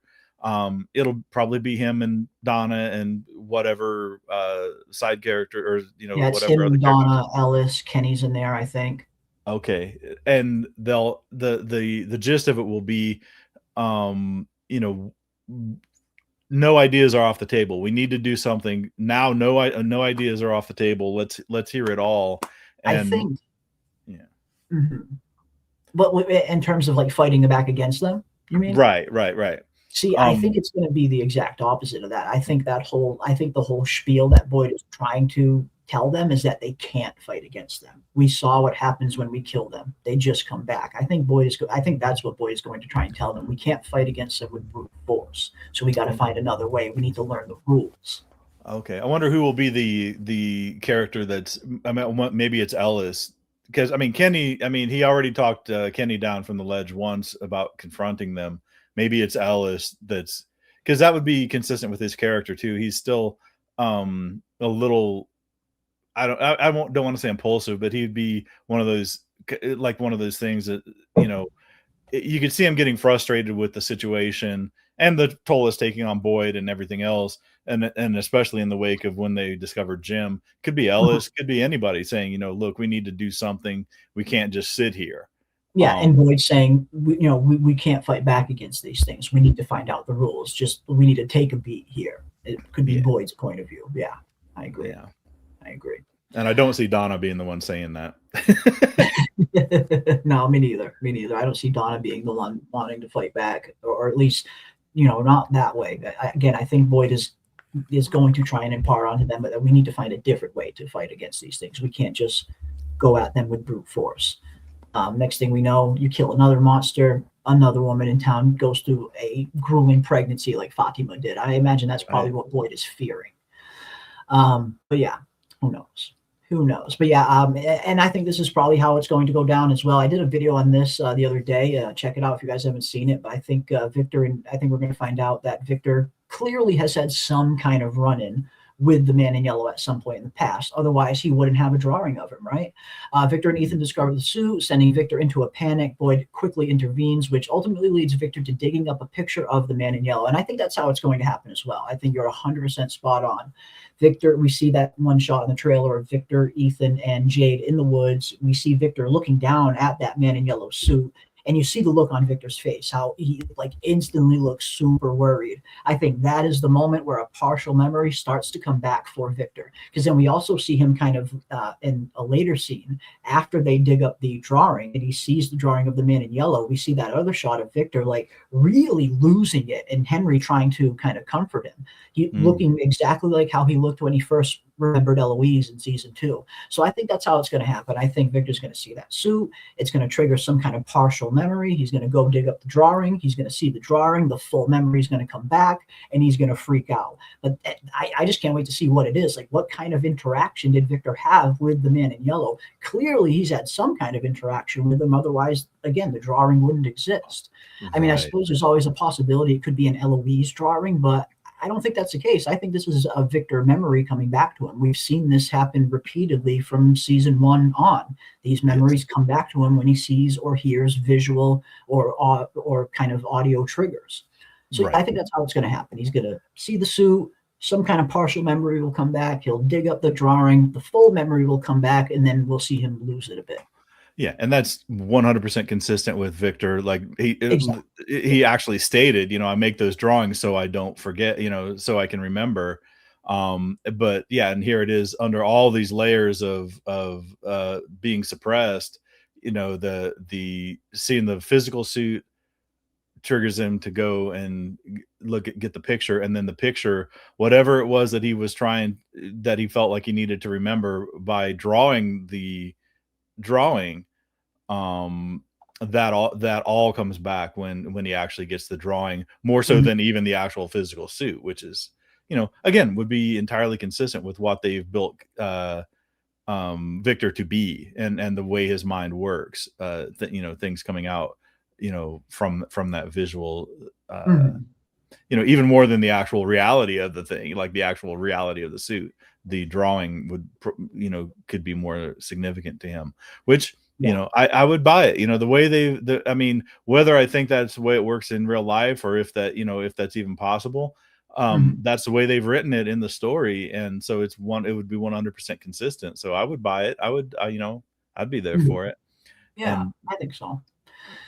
I think so. And again, I mean, you know, I think this is going to be a consistent, in terms of like the Victor recovering his memories thing, that seems like that's going to be a continuous thing that happens throughout the series. It's happened from the very beginning. It happens just about every season. He gets some kind of memory back. So yeah, I think that's how that will play out. And it'll be interesting to see what kind of run-in they had. Again, you know, sometimes it's easy to forget how long Victor's been in here. I mean, he's been in here for 42 years.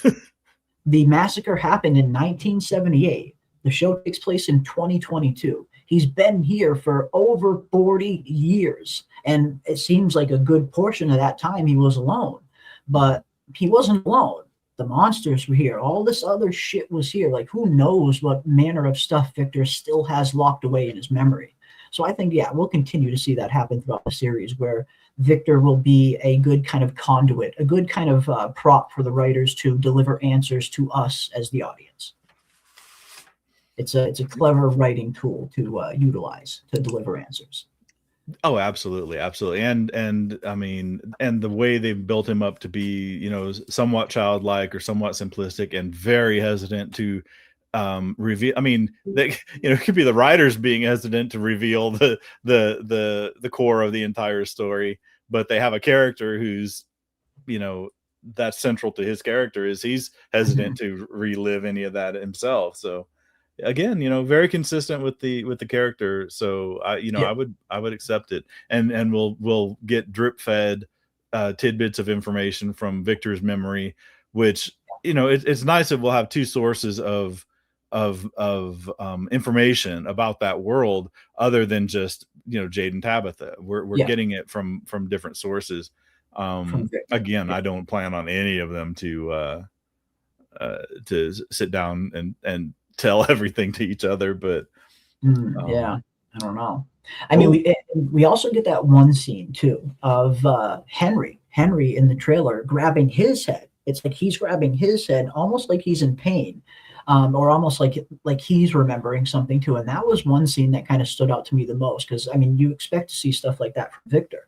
But when I saw Henry in that state of mind, in that kind of state, I'm like, okay, what's going on here with Henry? So that's one scene I really want to see. The scene when Victor finally digs up the drawing. That should be fun. Oh my gosh, yeah. My other one is, does Fatima even make it out of the caves? Well, we have this right here. Right here. It looks like she is in Colony House. It looks like, I mean, it looks like she's back in Colony House. Yeah.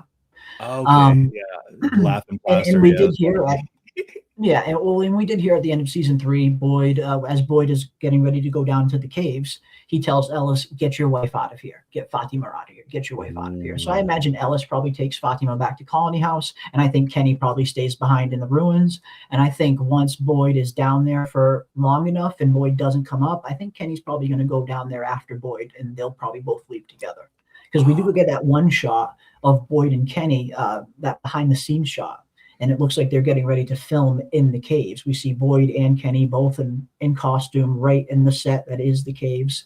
And Boyd's wearing the exact same thing he was wearing at the end of season 3. So part of me wonders if maybe, you know, Kenny's starting to get worried that Boyd doesn't come out of the cave quick enough, so he goes in after him maybe. Oh, wow. Okay. Yeah, that'd be okay. Man, I want to see it. I do want to see it. I can't wait, man. I can't freaking wait. It's coming, guys. We are, again, it's felt like it's taken forever because, it kind of has. We've been waiting a very long time for season 4 to eventually come around, but it's almost here now. It is almost here. We are less than 2 weeks away now. The 19th is just around the corner. So, yeah. And I hadn't dissected the trailers as closely as everybody else is. Apparently, obviously, I didn't know if Fatima got out there. Now, my question is how does she? I mean, they're there. If Boyd is there watching Smiley be born, out of that egg, out of that membrane or whatever it is. Well, Fatima's not in the caves. No, she's in up roots. in the cellar. Yeah. Yeah. But they all get out. And live to talk another day. Very interesting. Are we going to go over do you want to split, or do you want to go over the synopses? Oh yeah, we'll go over the synopses too. Yeah, absolutely. But yeah, we got that Julie scene again. Julie's, it's hard to tell who she's talking to here, but she's saying, everything's here is real. Everything here is impossible, but it's also real. Everything here is impossible, but it's also real. So I'm looking forward to seeing who Julie's talking to here and who exactly maybe it's Ethan. She does have Ethan's book, so maybe she's trying to come to Ethan, trying to get some answers about this place, which again, I'm not a huge fan of Ethan having all the answers to every little thing, but that is also a theme that they have been setting up from the very beginning as well. Right from the very beginning of the series, Ethan lays out exactly what the show is going to be.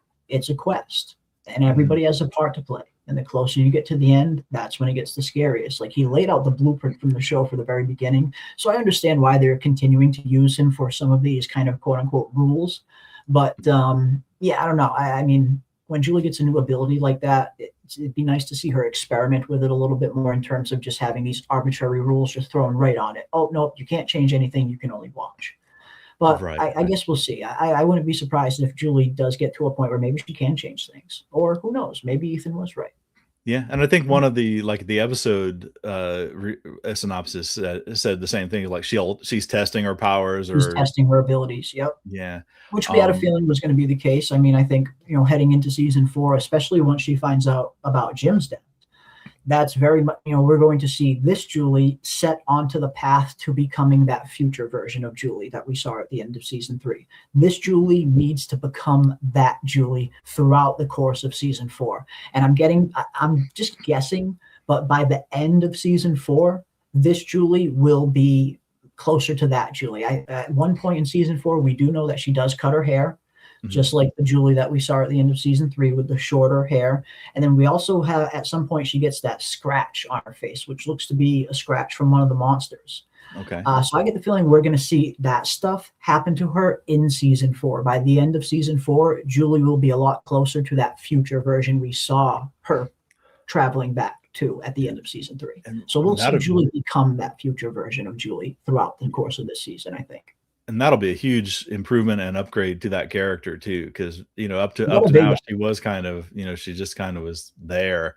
And she had her petulant teenager little phase in the one season where she was mean to everybody and all this other stuff, and she was, but that that would be and it would be neat too. And again, for a character like that, I mean, I always try to look through the lens of how I would feel if I suddenly found out that I had powers and stuff. Yeah. But when you're talking about story walking, when you're talking about going to a different time and different place where you don't know where you're going to end up, it's like, imagine a portal opens up in the street. Do you walk through it? Well, there could be adventure, there could be, there could be riches, there could be knowledge, there could be all this stuff through this portal, or it could be a eternal hell dimension that they can never escape from. Exactly. So that is very much the leap of faith. I mean, we're going back to, the hero's journey, and you have the leap of faith, and you have to go through the portal to the unknown. Well, I mean, we saw in season 3, because you look at Julie's storyline, her storyline has followed a lot of the traditional 12 steps in the hero's journey. You look at Joseph Campbell's kind of basic blueprint for the hero's journey, the 12 steps. Her character has already followed a lot of those 12 steps. And we saw in season 3, she got to step 5, which was the thresholds, crossing the thresholds. And that is her literally crossing the thresholds into this kind of unseen world for the first time. She literally did that in season 3. So yeah, when you look a little closer at Julie's storyline, it is starting to follow that kind of quintessential hero story 12-step kind of format. So I guess it'll be interesting to see where she goes from here. If she's going to continue steps 6, 7, 8, 9, 10, 11, and 12 throughout the rest of the Yeah. but that's the thing with the hero's journey. Not every step within the 12-step process will always be represented. Sometimes a step will be skipped here and there, or sometimes steps will be repeated out of order. Because there is a right order, 1 through 12. But sometimes stories switch it up and they switch orders out a little bit. That happens. But a lot of these story points do tend to repeat in the quote-unquote hero's journey. But yeah, she's already kind of checked off quite a few of those steps already. Sure. And we've discussed we've discussed her, we've discussed Kenny, and the other characters that have had arcs that very much match the hero's journey. It's really, if they're actually doing that, if they're giving each different character their own version of that, because ultimately, like, some of these characters, you like, it would be easy for a writer to basically relegate somebody to be in a secondary background character solely to progress the plot for the main people, Boyd and whoever else they choose. But it looks like they're taking a lot of these people, and they're doing this multiple times and manifesting it in different ways, which is, if this is what they're doing, to me, it really looks like masterful storytelling, where even, because honestly, up to the last episode of season 3, Julie was a secondary character. People are, I mean, I was Very wondering much why so. she was there. Why is Very she much there? so. Yeah. And should find, she'd end up on Deadpool's because she did seem so extraneous. Yeah. Yeah, she got a massive upgrade. Like Julie's character got a massive upgrade when she came into this story walking ability. All of a sudden, yeah, it looks like she's going to be one of the main players going forward, or at least her story walking ability, I imagine, is going to play a significant role in the overall ending of the show. Otherwise, why introduce it? So yeah, she definitely got a big upgrade in season 3 in terms of like a kind of secondary character that wasn't like super consequential on the overall storyline. Yes, she had the cicada storyline going on, which was pretty interesting in and of itself.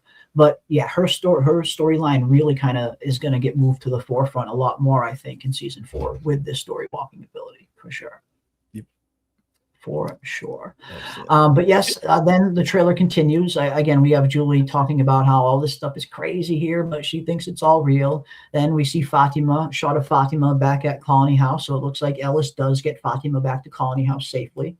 And then we see the shot that everybody's been talking about. We see a new shot of Sophia, quite unlike any other shot we've seen of Sophia up until this point, where she looks just batshit crazy. Right. And a lot of people think that Sophia might be the Man in Yellow. That's kind of been a real popular theory that everybody's been talking about, is Sophia potentially the Man in Yellow, which could be a possibility. Again, we do see that shot of the Man in Yellow in the full trailer when it does look like he's potentially maybe shape-shifting. It looks like his hair is even getting longer, and it does look a little blondish, reddish almost.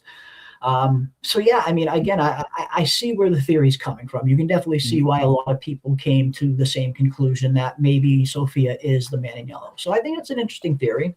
But part of me is really hoping that's not the case. I really hope that isn't what's going on here. I really hope Sophia is her own character. I feel like that would be much more compelling, because when we see this character get thrust into this world, this highly religious character who is going to be very susceptible to being manipulated by this place. Again, that's why I think she's more of a Sarah 2.0. And I just think that would be a more interesting story arc for her than her just, she's the Man in Yellow. Like, I mean, that would be cool too. Don't get me wrong. It would be very interesting, but I think she'd be a much more interesting character if she was her own character. But no, I think it'll be fun to find out one way or another. But I see this, and this tells me that she's got a darker side in her. And I liked Nick's theory. Nick in the chat brought up earlier. We know that Sophia, it seems like Sophia and her father get into some kind of nasty car accident. We see it in the trailer. We see them smashing into Boyd's sheriff station. And then we see that one shot of Sophia screaming at the end of the trailer. We see the windshield's all crashed. She's stuck. She's got this piece of metal like right next to her throat, and she's screaming, "Daddy." So part of me thinks that Sophia and her father are just real new arrivals into Fromville. I'm not too convinced that she is the Man in Yellow. I think it could be an interesting twist, but I'm not too convinced that's what's going on, because we do see Sophia and her father both in the trailer. Is the Man in Yellow both of these people? I mean, I don't know. I find that a little hard to believe. But Nick brought up a very interesting theory that Sophia and her father get into that car accident heading into Fromville, and Sophia's father is in like super bad critical condition. But I think he might die in the crash, or he'll be in like super critical condition. And Nick took it a step further and thought, because we see her here, she is in the medical clinic right here. And this could be a huge parallel to Sarah in season 1. Nick thought that maybe that Sophia is kneeling over her father in this scene, and she's taking out her father. She's finishing off her father. We have no idea what kind of character this Sophia is going to be, what kind of relationship she had with her father. What if her father was one of those incredibly like strict characters, and they didn't really have a good relationship, and she kind of felt like she was controlled? We have no idea what kind is going to be going on between these two characters. But I just thought that was an interesting theory from Nick in the chat, where he thought, what if this is Sophia kneeling over her father, finishing off her father? That's super dark. I've almost come to a hybrid of those now, because what if she is her own character? I think, what if this is the Man in Yellow shape-shifting? I mean, if we're applying it could be. So now the real Sophia could be tucked in bed asleep somewhere else, and this is him in her form And maybe the father is critically ill. He's in the medical clinic. What form is the man in yellow going to take to put the father off guard? It would be his daughter. Hey, Daddy, I've come to see you. Just coming to check on you. Then she gets this goony, scary face and finishes him. Because I would think it would be Sarah 2.0 with the voices and stuff. But the thing is, the voices had worked on Sarah for a while to get her. They had to make what they were telling her make sense in her mind before she was going to do what she did to.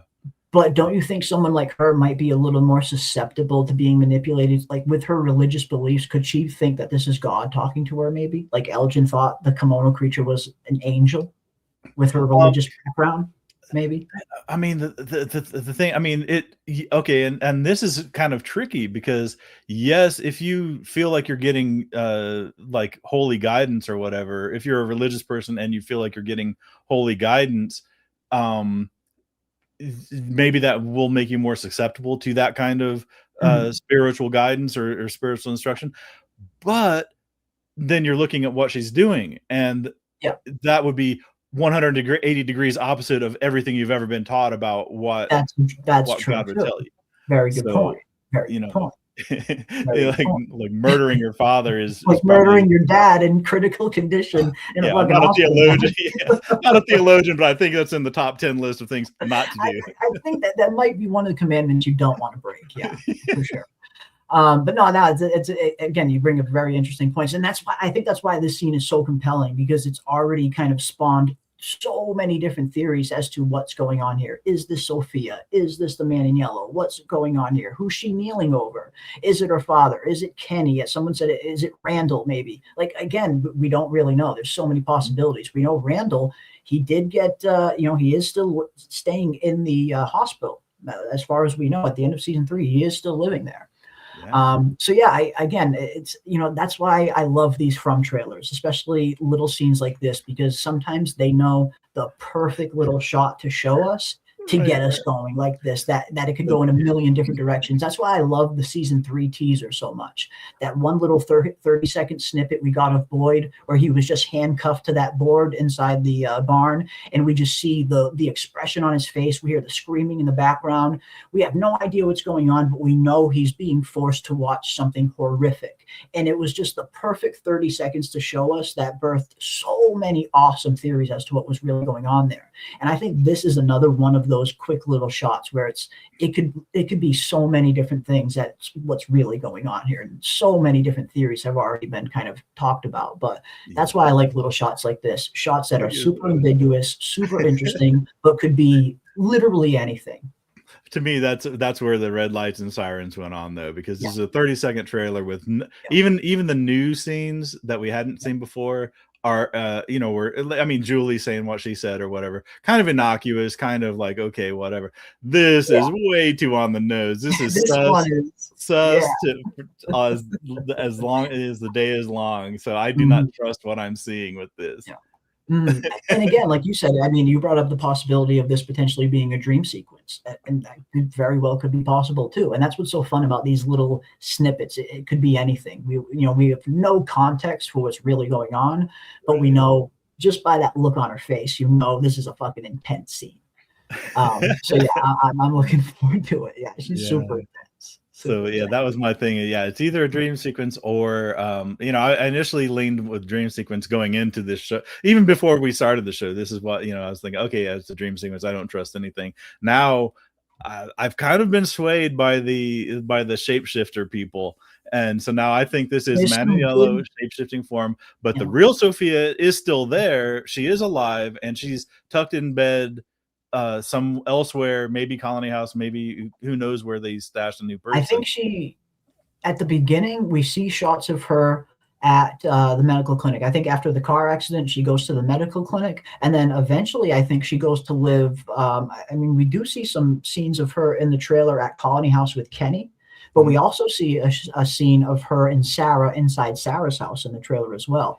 So it's going to be interesting to see where Sophia is going to lay her head. Again, we see a few scenes of her up at Colony House with Kenny, so I wouldn't be surprised if maybe she stays there. But I mean, we see her all over the place. We literally see her in 3 different locations in the trailer. We see her in the medical clinic, we see her in Sarah's house, and we see her in Colony House. So, you know, she's all over the fucking place. Yeah, Fucking I'm all super over the sus. This was way too sus for me. I mean, This was super sus. yeah, they did what they needed to do though, because they did get the discussion going. And you know, I went in ultra skeptical of the shapeshifter theory, and now I'm way more. Yeah, I know, I'm way more accepting of it, and it makes again, we're getting you know, like Jade says, you know, or you know, like a puzzle without all the pieces, or without any of the edge pieces. This makes sense given what we know, but again, the full body of what we know is going to change in exactly 12 days. 12 days, yeah. But I do see we have some new arrivals. So if anyone hasn't seen the new trailer yet, yes, they did drop a new trailer, not a full trailer, but they dropped a new teaser that does have some. It's got a mix of new scenes and old scenes, so it's a healthy mix. We got some scenes from some previous seasons, and we have a mix of some new scenes that we haven't seen before. So it's a little mix of new teaser footage and old teaser footage, all kind of jumbled into one. So yeah, I'll play it one more time for anyone who maybe hasn't seen it. It's not super long; it's 30 seconds, but it's got some interesting all new scenes in it that we haven't seen before, like this shot here of Sophia looking nutty. We're running out of time and we still don't know the rules. Everything here is impossible, but it's also real. Saving those children is how we all go home. There's something else here now. Something new. Your wife shouldn't have dug that hole, Jim.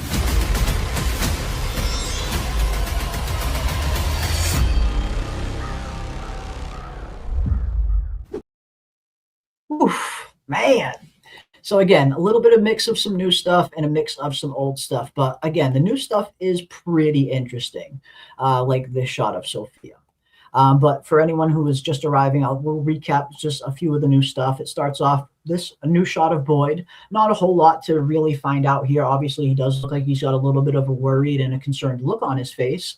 But in terms of context, we really don't exactly know what's going on in this scene. We just see a worried look of Boyd. That's one of the new shots. Another one of the new shots is this, probably some of the most intriguing new shots. We get some new Man in Yellow footage. We see him standing next to the RV. And one thing we noticed right off the bat was how we couldn't really see Jim's body anywhere. I mean, we know Jim got killed right here, but we don't see Jim's body anywhere here. Now, there could be multiple different reasons for that. The Man in Yellow moves his body. Maybe Jim kind of crawls away a little bit, and Jim's like crawling away, dying, and the Man in Yellow is walking up to him over here just off screen. Or there's also the possibility that Jim's body was digitally removed just for the trailer because it was a little too gory. Sometimes trailers have been known to do. I've seen trailers do this multiple times in the past, where sometimes they'll remove like gory scenes from the trailer that won't be there for the trailer, but will be there for the actual episode. So they could have digitally removed Jim's body because maybe they thought it was a little too gruesome. Trailers do that kind of thing all the time. So that's another one of the new shots. Then we have this awesome new shot of the Man in Yellow seemingly getting ready to change his clothes. I mean, he's taking off his yellow suit. He's got his suitcase right in front of him. Man in Yellow's getting ready to change his threads. And he seems like he's got a pretty big smile on his face. Whatever he's doing, he looks like he's really enjoying himself. So that's a very interesting one. We see this shot, which is a continuation of a shot that we saw in the previous trailer of Boyd telling Donna, Ellis, and Kenny that we don't know the rules here. We can't fight back against these things. And I think that's Boyd telling them and coming to the realization that we can't fight back against these things with brute strength. If we kill them, they'll only come back. So it seems like Boyd is probably telling them that. And then we have where we just were a minute ago, we have Julie saying something interesting to, we don't know who, but Julie is saying, everything here is impossible, but it's also real. Everything here is impossible, but it's also real. And she's got Ethan's little Grand Gulag book. Almost like maybe she's trying to do some research and trying to figure out, like, what are the rules of this place? Now that she has this new story walking ability, I think she's going to have a much more prevalent role on the narrative going forward. Then we saw Fatima back at Colony House. It looks like Ellis gets Fatima back to Colony House safely, although she certainly does not look like she's 100% recovered. And part of me is going to wonder, is Fatima going to have some kind of latent connection still with Smiley? I mean, we did see when she gave birth to Smiley at the end of season 3, it's almost like she accessed his memories. She saw that they were human at one point. She saw that how they became monsters, how they sacrificed their children for immortality. She saw all of this when giving birth to him.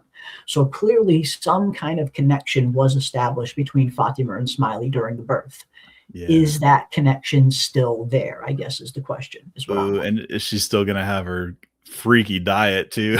I don't think she'll have her freaky diet anymore. I imagine that'll be gone now that she's not pregnant anymore. But I wouldn't be surprised if there's some kind of latent psychic type connection that she has between her and Smiley, that maybe she can tap into his memories a little bit more, maybe. And then, wow, this is right where we left off just before we played the trailer. Again, we got Sophia, the new character that we're all very excited to see. We have no idea what kind of role she's going to be playing in the actual story. But here we see this very sadistic look of Sophia with this just incredibly dark, creepy smile as she seems to be leaning over somebody in one of the hospital beds, which has birthed so many theories. And this is where we were just before we played the trailer. And again, a lot of theories here. A lot of people think that Sophia might actually be the man in yellow, that the man in yellow was turning into Sophia in the trailer, that he's a shapeshifter. Very interesting possibility. Also a possibility that Sophia is going to be manipulated by this place, that she's going to become a Sarah-like character, where she's going to be manipulated by the forces in Fromville. But I can't wait to figure out what's really going on here, because look at this look on her face. She just looks absolutely crazy. And that would be, I mean, that would be like if they'd shot the scenes with the man in yellow, where the way he was smiling and delighted, you know, when he was stripping his clothes off or whatever, and then they tell that actress, okay, that's the smile you need to have. So I'm getting closer and closer to the shapeshifter. It's a cool theory, man. I mean, if the man in yellow is really Sophia here, I'm not mad at it. I'm not mad at that at all. I think that's a really interesting twist, if that's and the case. Still so deceptive too. And but the thing is, man, this is the pinnacle of this little trailer that they gave us. This is the one with the most new information and the most meat on the bone, at least for now, you know, to talk about and to chew about. I did have a brief like kind of a revelation, actually, just having watched it this most recent time. This is like as much as it's a season 4 trailer, it's also, I mean, if you look at the words like towards the end, they're talking about it. Yeah. And it's telling you it. I mean, that's what the word, I mean, I'm one of those people that's like, you know, let me analyze the show that they're showing us, not what I imagine it might be. They're saying, you know, if you haven't watched it, what are you waiting for? Seasons 1 to 3 streaming now. So this is trying to, that might be why Jim's removed, because I mean, that's a huge spoiler if they're trying to get people to watch seasons 1 to 3 streaming now. That's a good point too. Yeah. You know, you don't want to see Jim's dead body on the ground at the beginning of it. And then, you know, then there's a call to action, you know, it is call to action, season 1 to 3 streaming now. What are you waiting for? If you haven't watched it, what are you waiting for? And then, by the way, season 4 coming. Yeah. No, I think that's a really good point you bring up, that, you know, yeah. And again, trailers do tend to remove things for many reasons, because they're too gory, or like you said, because they're too spoilery. I imagine there's always people that are new to a show. Anytime you're getting into like season 4, you're going to have everybody returning, but there's always going to be a portion of the audience that is new, that is coming into the show new, that probably just finished binging seasons 1, 2, and 3, or sees the trailer for this and thinks, okay, I need to catch up. So I think that's perfectly reasonable, that maybe they just didn't want to put Jim's dead body in the trailer because it's too spoilery for new viewers, maybe. Definitely another possibility. Yep. If you haven't watched, you know, what are you waiting for? You know? Yeah. That's what they literally say it in yellow letters. What are you waiting for?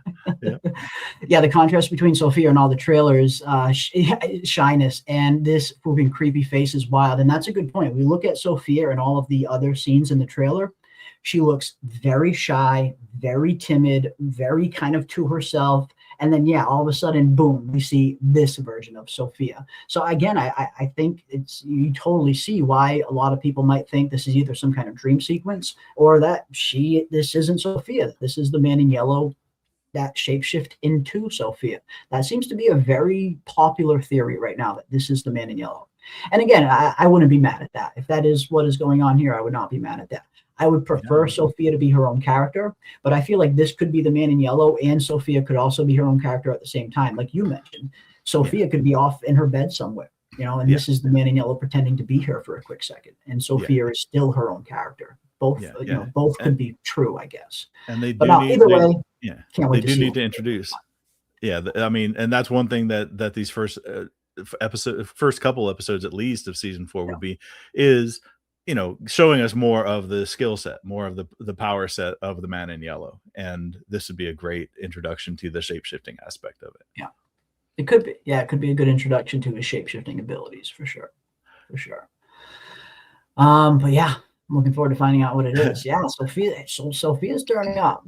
I mean, look at that again. The contrast, as Incognito brought up in the chat, the contrast really is incredibly different when you see like how Sophia is portrayed in all of the other shots that we see her in. She looks super shy, super timid, super afraid, and then we see this. It just looks completely different. And again, that's what's so fun about these out of context scenes. We have no idea what's really going on in this scene, but it's fun to theorize. Oh, it makes me laugh. And I'm like an anti-theory guy, or I don't really do them. And here I am weaving these elaborate tales but the thing is, it's just making sense of what we're seeing in front of our eyes too. Yeah. I'm not injecting like imaginary stuff into an existing story. This is what we're seeing.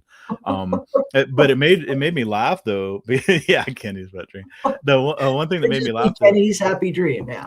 Oof, jeez. I did see something in our Discord earlier, because I got bamboozled too, and I was fully on board when Victor and Sarah were in his little homemade tent, and we saw the light, and we had elaborate theories about, it caught fire, the projector caught fire, and then they were fleeing from a fire. There was no fire. It was like, yeah, I mean, I did 100% get bamboozled by that, and because it made sense with what we were presented in the lightning flash clips of the trailers. So I'm still susceptible to getting lured in by these things. These trailers know how to do it. They know how to lure us in to make us think it's one thing when it's really something totally different. The trailers are very deliberately deceptive, for sure. But this is like super crazy. Wow, I once died for 2 minutes when I woke up, I was screaming Sophia, save me, and I don't know any Sophia. Wow, that is super spooky. I'm glad you're okay though. Whatever happened, I'm glad you're okay. That's rough, but it must have been a spooky experience. Crazy, very crazy. Wow. Yeah, I think none of us are going to be reading about who or what the man in yellow transforms into. I like all the ideas, but none of them feel right to me. And honestly, I'm there with you a little bit, Beehive Girl. There's a small part of me that, a lot of these theories are cool, but there is that small part of me where just none of them really feel right to me. What if the man in yellow isn't a shapeshifter at all? Right. I love all the theories. It's fun to theorize about it. But for me, the best outcome would be is that when the show actually gets here, it's something that none of us guessed. That's something that none of us had any idea was coming. I think that would be the most fun. But I'm with you there. I have a tiny bit of that inside me too, where I like a lot of these theories, but something about them isn't quite sitting with me yet. With this man in yellow, I feel like there's we just don't have enough information. There's so much data we don't have yet. So that's why I don't like to speak in absolutes, ever. I just like to give my ideas and thoughts. But yeah, I'm with you, Beehive Girl.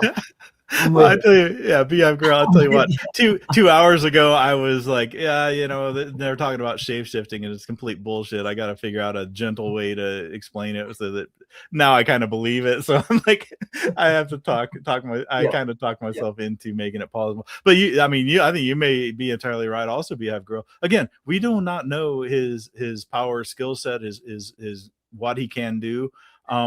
So maybe shape-shifting or or Could be his taking purpose. like glamours, or whatever you call it, like taking, I mean, the same way that the monsters have like a glamour over them where they look like normal people until they transform, then the glamour drops and Well, it shows it's their true almost like form. they're a form of shapeshifter, even the monsters. Like they can shapeshift from like human form to their monster form is kind of how I see it. Right, and then back to human form, just And then like back to human form. like Jasmine did, while still having blood drops on her collar. Yeah.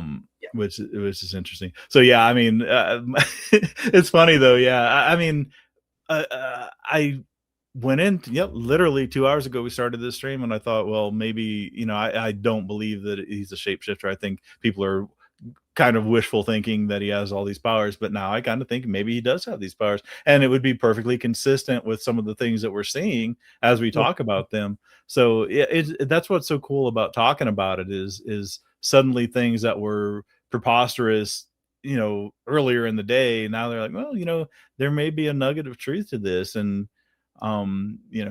it's fun to let your mind fly free and make something of this. Again, I'm not injecting something completely unrelated to the show into the show. I'm taking what we're seeing and trying to make sense of this little puzzle piece. But we are getting a puzzle piece, and you don't know if this dark blue piece is a deep ocean or the night sky. We have no idea. And that's the thing about From. Sometimes they deliberately make it hard to see the forest through the trees. And that's what's fun about it. Trying to guess, trying to figure out what's going on, and then trying to figure out how right or how utterly wrong we are when the show eventually comes out, which is always fun. Again, for me, it's not about being right or wrong. It's about the journey. It's about the discussions that we have along the way, and how much fun we have. It's about having fun, not being right. It's fun to be right. Don't get me wrong. It's cool. Like when you have a theory that pans out, that always feels cool. But for me, the discussions are the funnest part. Didn't Victor draw a younger man in yellow getting out of the car? Maybe the man in yellow showed up normal and was possessed by the big bad and is now Sophia in the new face/body of this cycle. And I love this. I actually did a video on this a few days about last week. I think I did a video on this. It was one of my most recent videos, like 2 or 3 videos ago. I did a video on my take on what is going on with Victor and this man in yellow kind of drawing, because we see a lot of different iterations of this man in yellow. I mean, we see him when he shows up at the end of season 3, and I used the word disheveled last time, and Doug was like, "Oh, Doug didn't like that I used the word disheveled. He was just yanking my chain. He was just messing with me." So I told him next time I would use unkempt. So we see the man in yellow showing up at the end of season 3, and he's a little unkempt, a little scraggly. His clothes are a little dirty. But we look at these drawings of the man in yellow. We see Miranda's painting of the man in yellow. His suit looks pretty clean, and he looks a lot younger. He's got black hair. His hair isn't gray. He looks a lot younger in the painting. And then when we see Victor's drawing, he also almost looks a little bit more like that younger version, a little bit more closer to Miranda's version. And then, yes, when we see what looks to be in the background of the drawing, some kind of car with the door open, almost like the man in yellow, almost like Victor was drawing the man in yellow getting out of a car. And that was one of my theories as well. I mean, a lot of popular theories are going around about the man in yellow being this like ancient being, which he could be, but not exactly in the way that we think. I wouldn't be too surprised if we did find out that the man in yellow was just a human that got trapped in Fromville and was possessed by something, was possessed by this big bad entity that maybe is in control of Fromville, or something similar to the cicada entity that we saw in season 2. We know that there are these kind of disembodied voices, these forces out there in the forest that don't have a physical corporeal form. And it seems like in season 2, we see that one scene of the cicada entity when Boyd brings Sarah to the ruins. And the entity starts laughing at Boyd for Boyd bringing it back to town. And then it starts, and then it says to Kenny, "It got so excited when it touched your arm." Almost like this entity was excited of the prospect of being able to interact with people in the real world. Because up until that point, it could only kind of harm people in their dreams. Almost gave me the idea that this entity was searching for a physical form. What if something similar happened to the man in yellow? What if he was just a human that arrived in Fromville? and was possessed by something. Okay. But again, I love all the theories going around about the man in yellow. But part of me would love if it was something totally different like that, if maybe he was just a human at one point and was a victim of this place like everybody else. Like maybe a Christopher or something. Just like Christopher. That maybe that's why we see this drawing of what seems to be just a normal man getting out of a car with a giant smile on his face. Victor's drawing of the man in yellow depicts him with a big smile on his face. Why is that? Interesting. Okay. So I always thought that was interesting. I mean, who knows what's going to be the case, but part of me wouldn't be, I guess, too surprised if we find out that maybe we're a little wrong about the man in yellow. Maybe he was human at some point and is possessed by something. Okay, absolutely. Yeah, and like going back to the theory that Fromville itself is the big bad, things like the man in yellow or things like the kimono monster, they might just be things that are manifested as needed. They may not, there may not be any more significance to them than they are what the entity or Fromville itself needs to be in place at the time to move forward whatever There's so much goal we don't it has. know. That's the thing. There's so much we don't know. And that's why I never like to try and speak in like absolutes, like I know it's definitely this, because I don't know. None of us really know. You know, there's a lot of really good theories out there, some that are supported by some really good evidence. But at the end of the day, I don't know what's coming. And that's what's so fun about this show, is that there isn't a blueprint for us to go and read. It's not based on a book or something that we can go read and get all the answers to. And I love that about From. I love being surprised. I love not knowing what's coming around the corner. That's what's so fun about it. But yeah, who knows? And shout out to Grease. Yeah, I didn't want to step on that nice comment. You know, I always love the complimentary comments. Shout out to Grease. Yeah, Sophia means wisdom. This is true. This is true. I remember that from my research. When I was researching Sophia's name, that was one of the first things that popped up, that it means wisdom. So yeah, again, I think she's going to be an interesting character. I mean, could this be the man in yellow shape-shifting into her? Maybe. It very well could be. That seems to be a very popular theory among the fans right now. And you can understand why a lot of people would have come to that same conclusion. There are some things that make you kind of think, okay, maybe this, I mean, even you who don't dive super deep into the theories yourself, or even starting to wonder if this shape-shifting thing is real. Yeah.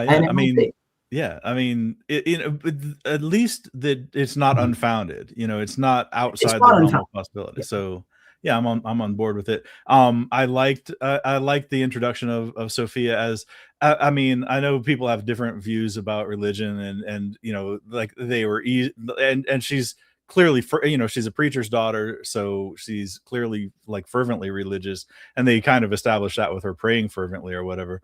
But I do like that, you know, I live in the hope that they're not going to turn her into some caricature like, you know, Hollywood loves to do of some utter zealot or whatever. She might just be somebody with faith, you know. So it's like, okay. Yeah.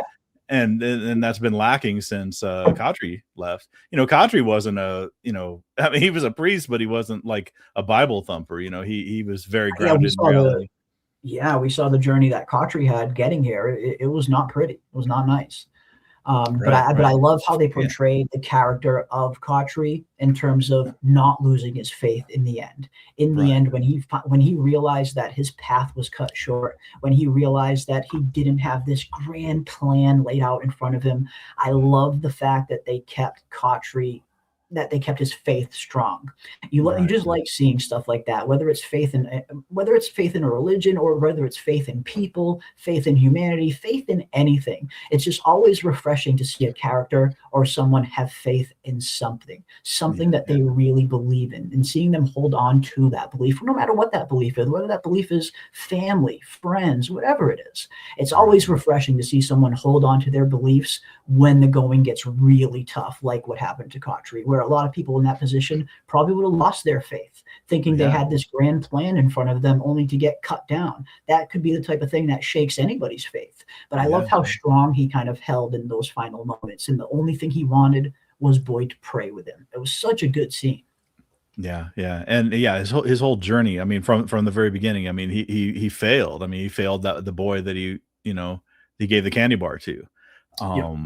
And you know, but yeah, like you said, he maintained it all the way through, and it's just like, okay, you know, that is more realistic than these weird Hollywood caricature, you know, snake handling zealot religious people. But yeah, it'll be interesting to see. And again, I mean, we'll see what that character brings. She may be a big nothing burger. She may be a complete dud. But at least now I've in the course of 2 hours I've been it's got you thinking at the very lured least, right? in. Yeah, I've been lured, and who knows? I mean, if that truly is the man in yellow, taking the form of I don't even want to say shapeshifter anymore. I just taking the form of I know. Yeah, Sophia. I mean, that opens up a world of what you can trust and what you can't trust, because any interaction that anybody from that point on has, you don't know if it's the man in yellow being that other person. Exactly. Well, and that's what makes it so interesting in terms of all the cameos we've gotten from all the dead characters. We've seen so many dead characters show up in these cameo spectral forms, and we've all wondered, what exactly is this? Is this just a figment of Boyd's imagination? Is his subconscious just conjuring up Cautry in his times of need? Or did Cautry really return to him? We hear Jade say in season 3, he talks about the laws of thermodynamics, about how energy can't be created or destroyed, only transferred from one form to another, which leads a lot of people to wonder that if you die in Fromville, do you get trapped in some way? I mean, that's what the voices claim to be. In season 1, when those voices were talking to Sarah, they told Sarah and Father Cautry that they were former residents like them that have been trapped there for a very long time. Now, were they telling the truth? I don't know. We also heard Christopher saying that he thinks everything lies here. And we saw what those voices were trying to get Sarah to do. So I'm not so sure they were even being truthful. But it's been the point is, it's been a very big question in terms of what these dead characters are. These cameos we've been getting from these dead characters, Cautry returning, the dead bartender returning, Jim returning in the season 4 trailer. We haven't gotten a definitive answer in terms of what exactly it is. But if the man in yellow is a shapeshifter, or if he's capable of taking on other people's forms, it could at the very least tie all of that up with a nice bow. Yeah. And like I said, every one-on-one interaction from that point on will be suspect, because you're gonna have to question every one of them. Every one of them at that point. Is this the man in yellow, or is this fucking somebody's subconscious? But who knows? Maybe we'll get the answers. Yeah, and it was weird. I mean, and going back to Sarah, how she said, they waited so long for somebody that could hear them, and it happened to be her. Maybe that was true, but if they were lying, maybe too. They were saying what they needed to say to her to get her to feel like she was the only one, to feel like she was the only one, not only special one. Yeah, she was special, but also that also to not question why nobody else could, why she to feel special that she was the only one to hear them, but also not to question why nobody else was having that same experience that she was having. Because nobody's been able to hear them for a very long time. It seemed like the voices could have just been trying to establish some kind of commonality with Sarah. Let's get her to believe that we were former residents just like her, that are also trapped just like her. Let's get her to think we have this thing in common, then we can use her.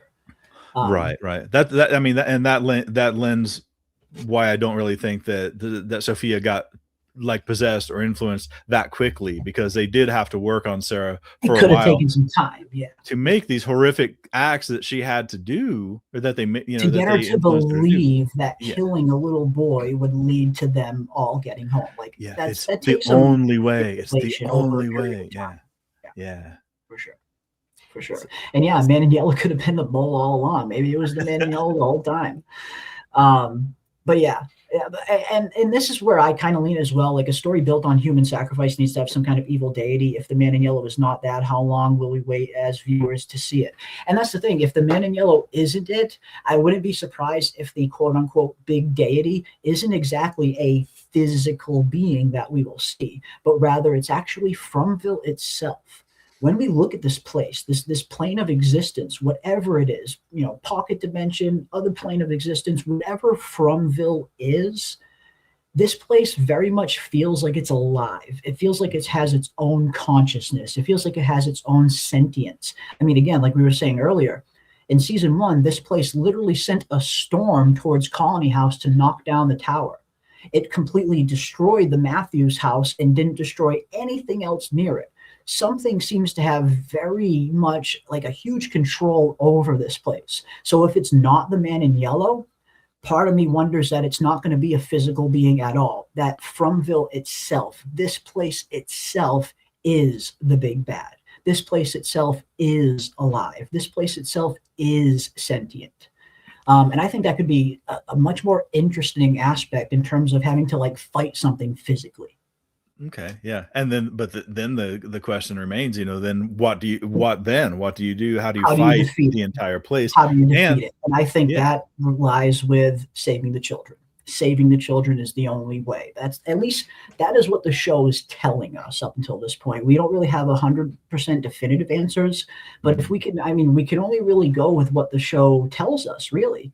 And the show has been telling us from the very beginning that saving the children leads to them getting home. Jeez. So send Julie back with a 6-shooter and to the time of the sacrifice and and save the children. But and then what does saving the children mean? Yeah, does saving the children mean? Does it mean going back and saving them before the sacrifice happens, or is saving them referring to kind of saving their soul so they can finally move on? It seems like they're stuck in this kind of, not purgatory, because they've, we know that this is not purgatory, but the Ankui children themselves were killed. They seem to be some kind of spirit apparition. Right. It seems like they're suffering. They're in torment.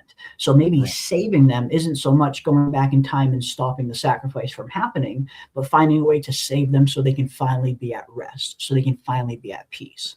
Right. And then that just basically, rather than like defeating an evil, it basically just undoes the world, undoes that pocket dimension. And I'm assuming people just get spat back out into the real world. Who knows? Who knows? But that's the thing, the mechanism in which it happens. Right. Right. But yeah, Martin did say, he says, the forest is alive, essentially. There's things alive in the forest, and, darkest nightmares that we were never meant to see, he says. That tells me that this place itself might actually be the big bad. This place itself might actually be sentient. It might actually be alive. Again, this place sent a damn storm to Colony House. We hear Sarah and the boy in white talking about how this place literally got mad at them because they're pushing too hard to find answers. Yep. I feel like we're seeing a lot of signs that point to this place like being alive, or if not alive, the man in yellow is incredibly fucking powerful, way more powerful than we realized. Yeah, it's definitely responsive to the things that are going on, that the residents do, and the seasonal change. Yeah, and the season's never changing. If you can send a storm to Colony House, if you can literally destroy one house in town and leave everything else around it fine, something has a mastery level of control over this place. So if it's not the man in yellow, part of me thinks it's just Fromville itself is sentient. It's alive in a sense. Yep. And what did Sherry Ann say? It scrolled up on me. I was going to bring that up. Yeah, evil places have rules. There's got to be a way to get out. Gotta be. There's got to be a way to get out. And again, part of me wouldn't be surprised if it is the faraway trees, ultimately. Now, we see the faraway trees. We see Victor trying to cut it down, and the boy in white shows up to stop him instantly. And, that birthed a ton of theories in and of itself. We've seen how the faraway trees tend to work, and it seems like only when the boy in white is directly involved with someone using a faraway tree is when the faraway tree works correctly. The only time we saw that didn't happen is when Randall used it, and we saw what happened to him. Dale is when Dale used it, and saw what happened to him. He became the eternal pool boy in Fromville. So part of me started to wonder if the boy in white has a deeper connection to these faraway trees than we first originally realized. Again, as soon as Victor put that axe to that faraway tree, the boy in white showed up right the fuck away. So again, part of me wouldn't be surprised if the boy in white is like the spirit avatar of the faraway trees. How come he is controlling a lot of these destinations? How come he is always behind people using these trees successfully? So yeah, if there is a rules, if this place has rules and there is a way to get out, saving the children might eventually lead to the faraway trees being the way out. But it might be some kind of thing where you have to save the children before you can get out, type thing. Again, Ethan does say that this is a quest and we probably have to save someone in order to get out of here. Ethan says those exact words at the beginning of the series. We need to save someone to get out of here. This is a quest. Everyone has a part to play. So I think it could be something like that, where they have a specific thing that they need to fulfill while they're here, and that is saving the children. What does saving the children mean? I don't know, but it seems like saving the children, again, just from what we're being told on the show, it seems like saving the children leads to them getting home. And maybe that will be through the faraway trees ultimately. And maybe that's why Victor can't cut them down. Yeah, and I'm still like hooked on the idea that the writers actually have written these, like, all these characters and their journeys as right now we do see like a bunch of wild threads, but they're all I still they're all think going to they're converge. gonna weave. Yeah, they're all going to weave converge together. into one. I mean, anytime you see a story like this that has a little bit of an ensemble cast, yeah, it starts with all of these separate storylines, but eventually they all converge into one. That will definitely happen here. I think so anyway. Very, very, very interesting. Yeah. Yeah, I think that would be very interesting. I think that would be very interesting. You know, again, From at the end of the day isn't about the mystery, at least for me anyway. Like from what I'm gathering from what the writers are telling me, yes, the mystery is a part of the show, but at the end of the day, this show is about these characters. It is about the journey that these characters are going on, the psychological journey that they're going on. So I would love for the ending to be a little more into the realm of psychological horror, an actual physical horror, and evil that they actually have to physically fight. I think a spiritual battle would be much more interesting. And I think the proof in that lies in how much time they've invested in so many different, like you say, in an ensemble cast. But even, like every character that's significant has been developed. And, I think the showrunner said, not everybody has a background, not everybody has is going Yeah, to we're be not developed. gonna. Yeah, Yeah. we're So not that's gonna. why I like, stuff like Clara. I mean, Clara pops up and she moves the story forward here and there, and it's almost like comical how conveniently she is everywhere she needs to be to say something or do something to move things forward or whatever. But I don't think she's one. I know everybody thinks, Clara's the mole or Clara's this or that. Yeah, I don't think I think she's just where she needs to be conveniently, and Yeah. they plug her in where she needs to go to say or do something, or pop up and say, "Hey, Donna," tell Boyd, "Hey, Donna needs your help," and then but that gives Boyd, an excuse to say, "I gotta go." Yeah, it's crazy. Oh, Yeah, there's so many possibilities that where this show could take us, and that's what's so fun about a show like this. That's what's so fun about talking about a show like this, having these discussions, seeing where this thing is going to possibly go, seeing where the chat thinks it's going to go, where we think it's going to go, where do we agree, where do we differ. Like that, again, watching the show is fun, but the discussions that we have on the show are just as fun, if not even more fun, than actually watching it. Yeah, and I'm eternally hopeful, man. I'm eternally hopeful I that can't they fucking are gonna give us something satisfying and tell us what we need to know to explain it all. And it's like, then it'll be that eureka moment that okay, now we know, and it'll make sense, and it will be satisfying at the end. So I keep that faith. I keep that eternal that eternal optimism that we're going to get something. Me too. Again, I very much have faith that they know where they're going with it. Regardless of where it goes, I definitely think that they know where they're going with it. It doesn't seem like they're just winging it. A lot of the stuff that they seem to be foreshadowing and setting up seems to be very specific. It doesn't seem to be like super vague. I get a lot, again, everything that I've seen from John Griffin is telling me that he has a plan, that he knows exactly where the story is going to go. A lot of this stuff is just too specific for them to not know where it's going to go. We might not know how it's going to get there, and that's the fun of a show like this. Sometimes it's not so much the ending, It's the journey, it's the destination. And that's why, like, when I look at Game of Thrones, the ending was abysmal. It was very disappointing for most people that watched it. But I still look back on those first few seasons of Game of Thrones, the first 4 or 5 seasons. I still very much look back on them with immense fondness. Like, those were some of the best times of my life watching and talking about that show.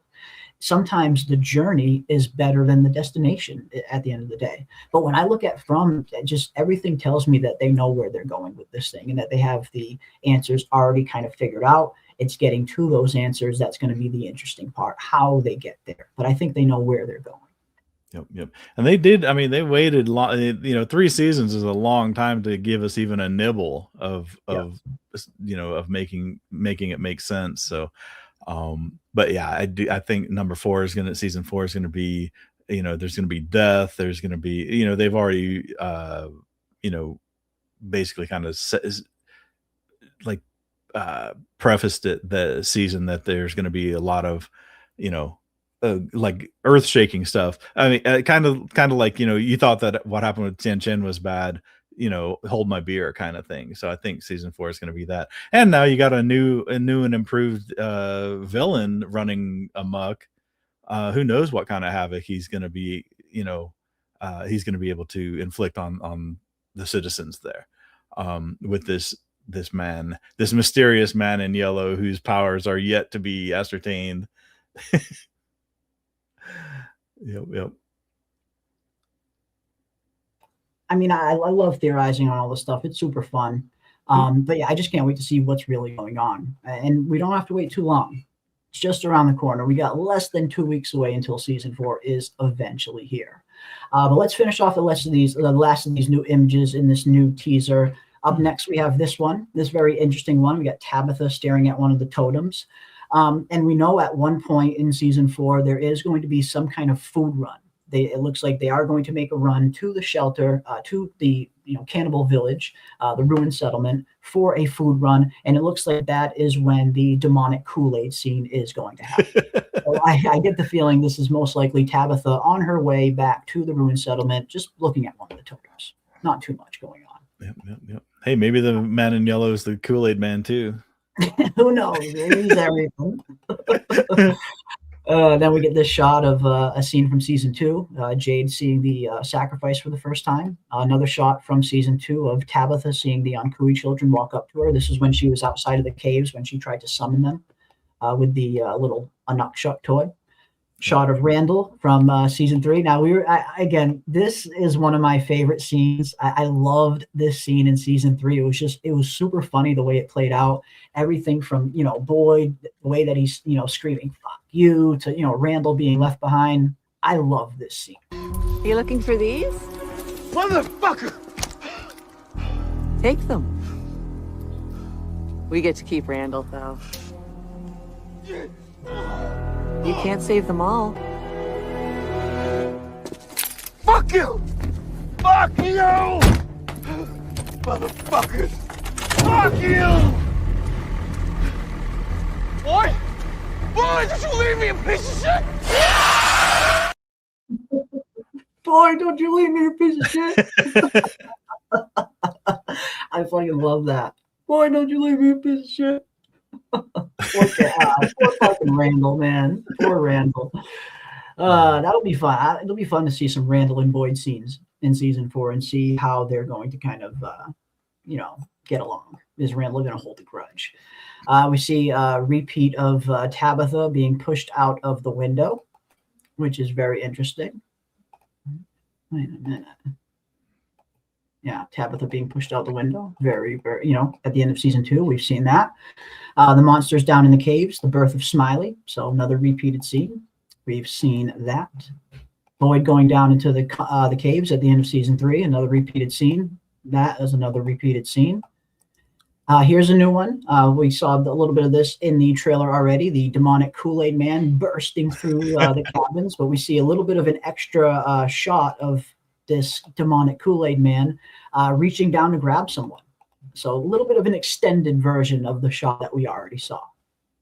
So that'll be pretty interesting to see what's going on here. I guess it'll be interesting to see who the victim is going to be in this attack, because the synopsis do kind of reference it a little bit. It looks like there are going to be some kind of casualties in this attack. Ooh. So that's going to be fun. Yeah, will it be a real person or a main character, or will it be another red shirt? Yeah, red shirt from Colony House. Exactly. I don't know. It'll be interesting to see who it is, but I mean, we know Tabitha's there, Ethan's there, Ellis is there.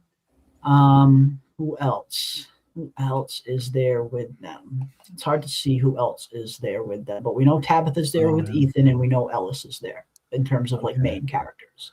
Yeah, I wonder because there've been a couple pack mules, you know, the guys that they bring out when they needed veggies, and they even had lines like when Dale was talking to them or whatever. When Dale went out. Yeah. But yeah, we'll see. Yeah, we'll see who gets it. Oh, and Donna. Yeah, Donna's with them as well. That's right. We do see Donna going to Colony House. That is right. Yeah, Donna's there as well. Yeah. Oh wow. So yeah, it'll be interesting to see like who this whole party is, how many people are actually going to go. It seems like we got a few extras there as well. This was one of the extras that went with Jim at the end of season 3. One of the ones that stormed into Tien Chen's house. It's literally the exact same extra. So yeah, it'll be interesting to see who the full party is that's going to the Ruined Settlement and who the casualties will be. Will it just be background characters, or will we lose a main character here? I don't know, but we did see Donna with a cane in some of the season 4 set photos. Maybe this is where Donna gets an injury, that leg injury. Maybe it happens in this attack. So that'll be early on. No, this will be episode 5, I think it is. Oh, okay, later on. Okay, 5 later. or 6. Interesting. Let's see. It'll be episode 5. It looks like, while a food run to the settlement takes a chilling turn. Season 4, episode 5. And then in episode 6, the synopsis says, deeply troubling news from the settlement makes its way back to town. I don't know. I mean, could we lose a main character here? Maybe. Deeply settling. Maybe Ellis's number finally is up. Maybe Ellis is finally gone. I don't know, man. I don't know. Interesting. But yeah, it'll be fun to see what's really going on in this scene. That will be fine. Where to find the trailer? You can find the trailer. It's pinned to the top of my chat. If you're in the live chat, if you see the comment that is pinned to the top of the chat, that will take you to the full trailer. But I'll play it one more time, just because I know maybe not everybody has seen it yet. I'll play the full trailer in its entirety again. We're running out of time, and we still don't know the rules. Everything here is impossible, but it's also real. Saving those children is how we all go home. There's something else here now. Something new. Your wife shouldn't have dug that hole, Jim.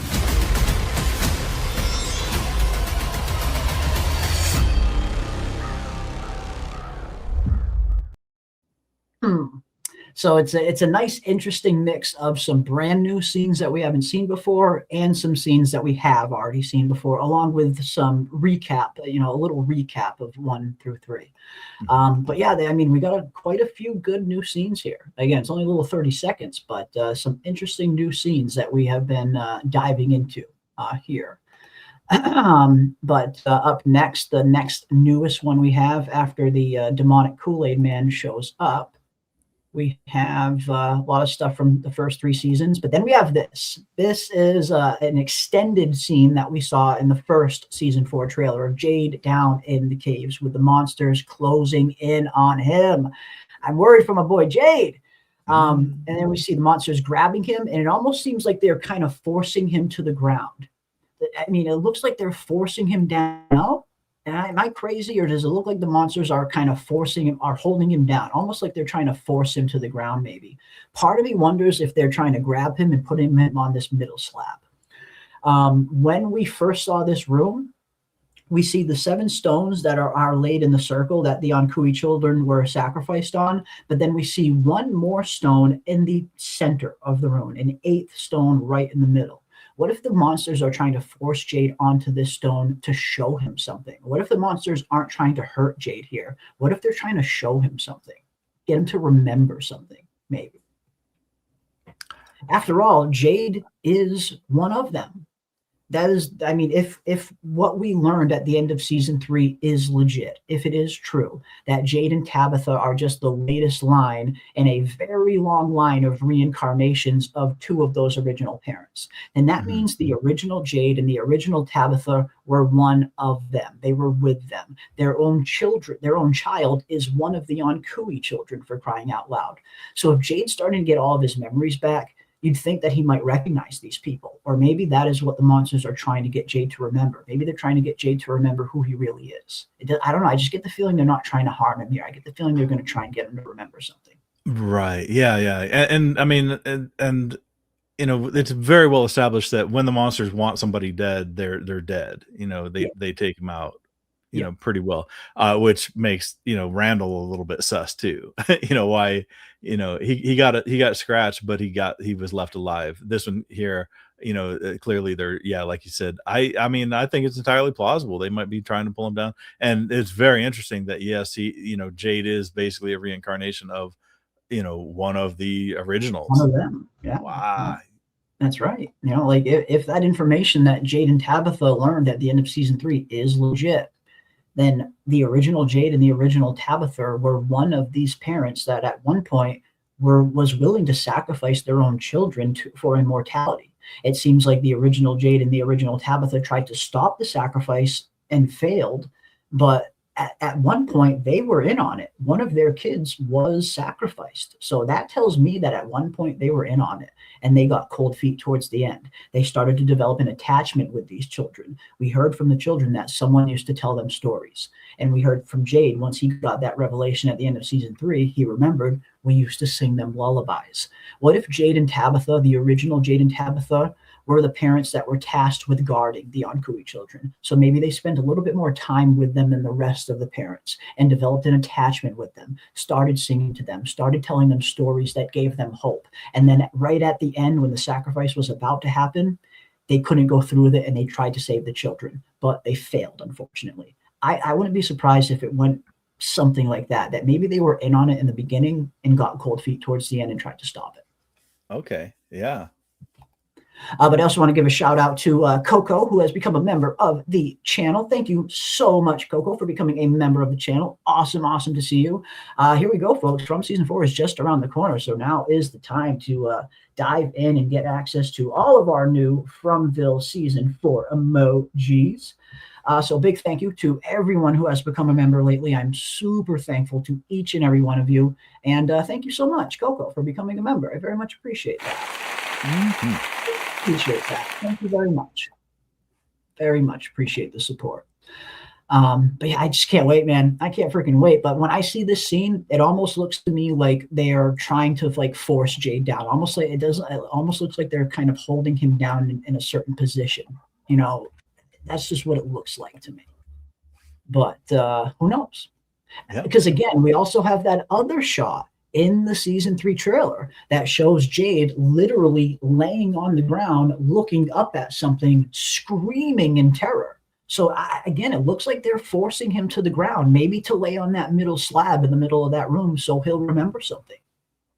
Yeah, I mean, it'll be, you know, we've been drip fed updated information, you know, basically lore in different ways, and this would be another, you know, this would be a new way, pretty much, you know, at least new, more direct than, you know, than like sussing stuff out from the bottle tree and whatnot. So yeah, it'll be, I mean, I think it's entirely plausible that it, you know, clearly they're keeping him alive, they're not just butchering him. And highly unlikely Jade's gonna die in this one. I do not have him in the dead. No, man, Jade can't die. Jade cannot die. We need Jade. We need us some Jade. But yeah, it's I'm looking forward to see. And again, when we see some of the synopsis, it looks like Jade and Boyd at some point head off into the woods together. Boyd and Jade set off on a desperate, mind-bending search for answers, is exactly how it's worded. So what if Boyd's in these caves with Jade? I mean, we don't see him, but what if, you know, what if Boyd is down there at some point? What if Boyd shows up and saves him just in the nick of time or something? Because it looks like Jade and Boyd set off into the forest together at some point looking for answers. So yeah, I don't know. Maybe Boyd is down there in those caves with Jade. We just haven't seen him yet because they haven't showed us that. Oof. Yeah. No. And or maybe their quest will, or maybe the search that they go on is something totally different. It's possible too. That is possible too. But yeah, man, I just can't wait. I just can't wait. I feel like this is going to be super fun. I think this show is going. I think this is going to be the season that we've been waiting for. We've been waiting for answers. We've been waiting for the story, for the narrative to kind of come to a climax, to get to that point where we start to get some answers and they really advance the plot. I really feel like this is going to be that season. If they really are only doing 5 seasons, then yeah, this is going to be the season I think that we've been waiting for. The one that we've been freaking waiting for. That season. I think it's going to be that season. So I'm fucking super excited, man. I'm super excited. Yeah, absolutely. A lot more answers. And, while, the characters will be getting more answers. And I think part of like Boyd saying we don't even understand the rules, I think they're really priming the pump for a lot of answers coming to the townsfolk, while also establishing this new menace throughout, in the Man in Yellow and all the things that he can do that we're going to discover. Again, that was always the strength of this show, is we're discovering it at the same time as the characters are discovering it. Yeah. So we're going to, and it'll be shocking when we do, I bet. Yeah, it will be. I think it will be. And again, I think that's why it's going to be fun to see how the Man in Yellow is introduced to the characters. We as the audience, we've seen the Man in Yellow. We've already been introduced to him. Our characters don't know about the Man in Yellow yet. Jim saw him, but Jim's dead. Future version of Julie saw him, but I imagine she's probably going to go back to her timeline. So our current characters, they don't know about the Man in Yellow yet. So that's what I want to see. How is the Man in Yellow going to reveal himself to the actual characters? We already know about him. They don't know about him yet. So that's what I want to see. How are our characters going to discover this Man in Yellow character and this new threat that they're going to be facing? That should be pretty. Yeah, unless Victor's there to freak out when they see him. I mean, theoretically, Man in Yellow could waltz right into the middle of town and say, "Hey, hey, what's going on with that tree in the road, guys? fellow townsfolk, how do you do, fellow townsfolk?" It could be that simple. It could be, we see Jade, Victor, and Ethan in the woods. It seems like they see the Man in Yellow suit in the woods. Maybe that's how they find out about the Man in Yellow. Maybe through Victor's memory. Maybe Victor has that memory come back to him of the Man in Yellow once he sees the suit, sees the drawing. Maybe that's how they discover the Man in Yellow. It could be. Could be. But yeah, I mean, this is going to be fun. I think it's going to be a really fun season. It looks like we have a really lot to look forward to. We have this shot of the Civil War soldier, but that looks like it's that same shot from season 1 when it was standing over Jade. We have this shot of Sarah hearing the voices again, and Sophia coming up behind Sarah, trying to comfort her. That was in the other trailer, so that's not really new. Those are pretty much all the new scenes, the stuff at the beginning that we already caught. But yeah, man, again, it's just, I'm going to play it one more time, full through. Looks like this was a nice treat, I guess. I was not expecting to get any new teaser trailers between now and the show dropping. I mean, the show is less than 2 weeks away. I was not expecting to get anything new. They've never done this before. They've never done a new teaser this close to the new season arriving. They've never done this before. And I really do feel that it was the real intention was to remind people, hey, remember we got seasons 1 to 3 streaming. Catch up on by the way, number 4. But what we saw from season 4 in this thing is kind of just like a little, gift to us. Nice little gift, nice little extra gift. Yeah. While they promote seasons 1 through 3 as well. Yeah. For sure. But yeah, here it is one more time, folks. We're running out of time and we still don't know the rules. Everything here is impossible, but it's also real. Saving those children is how we all go home. There's something else here now. Something new. Your wife shouldn't have dug that hole, Jim.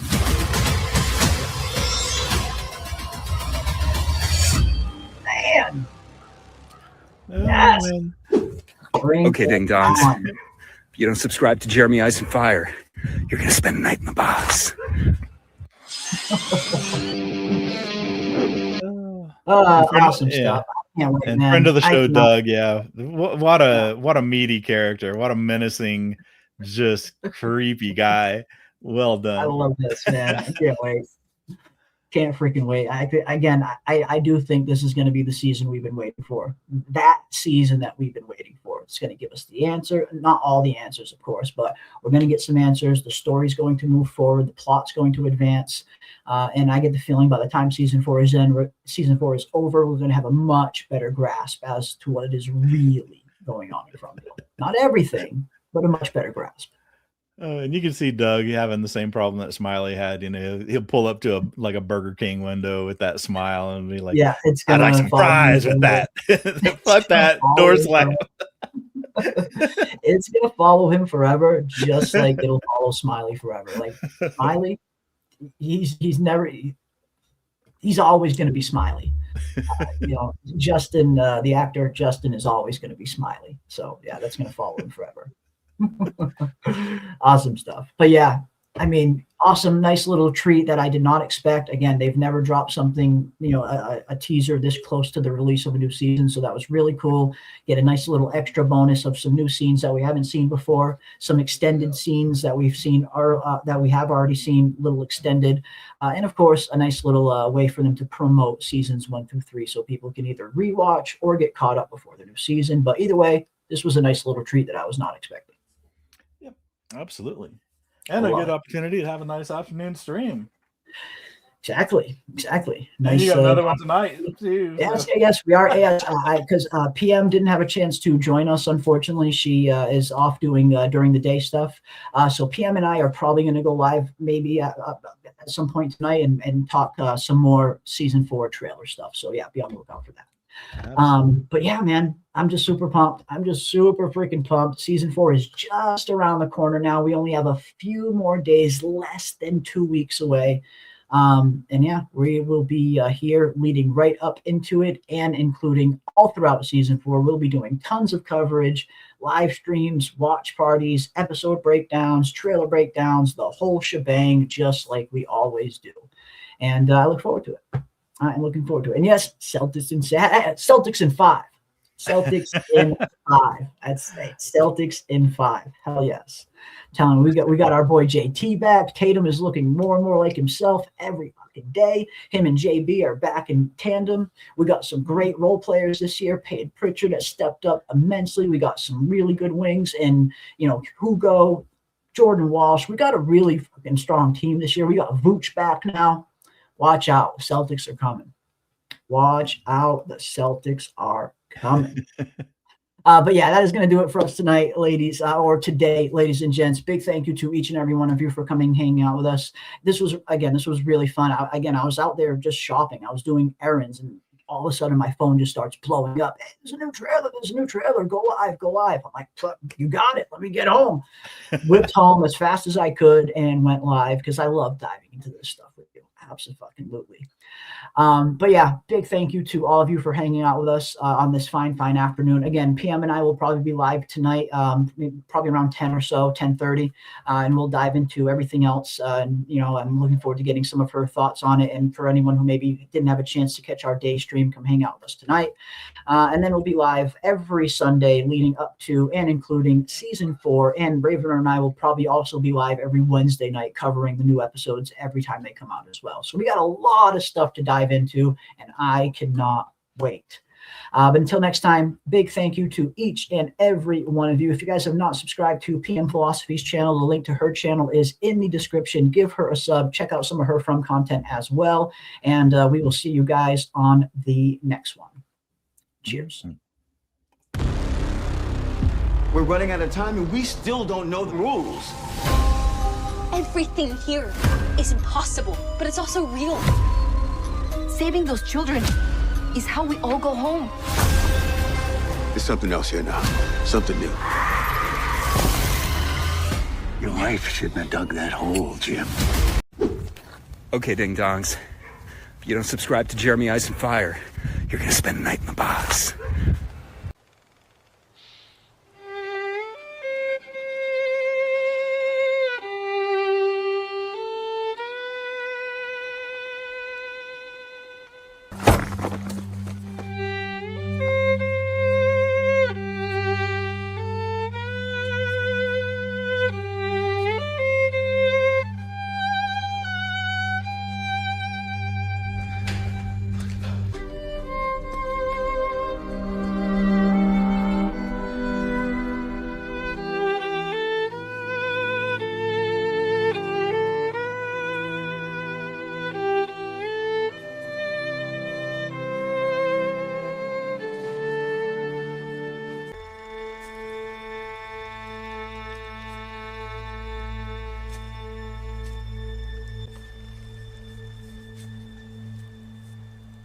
aren't Cooey.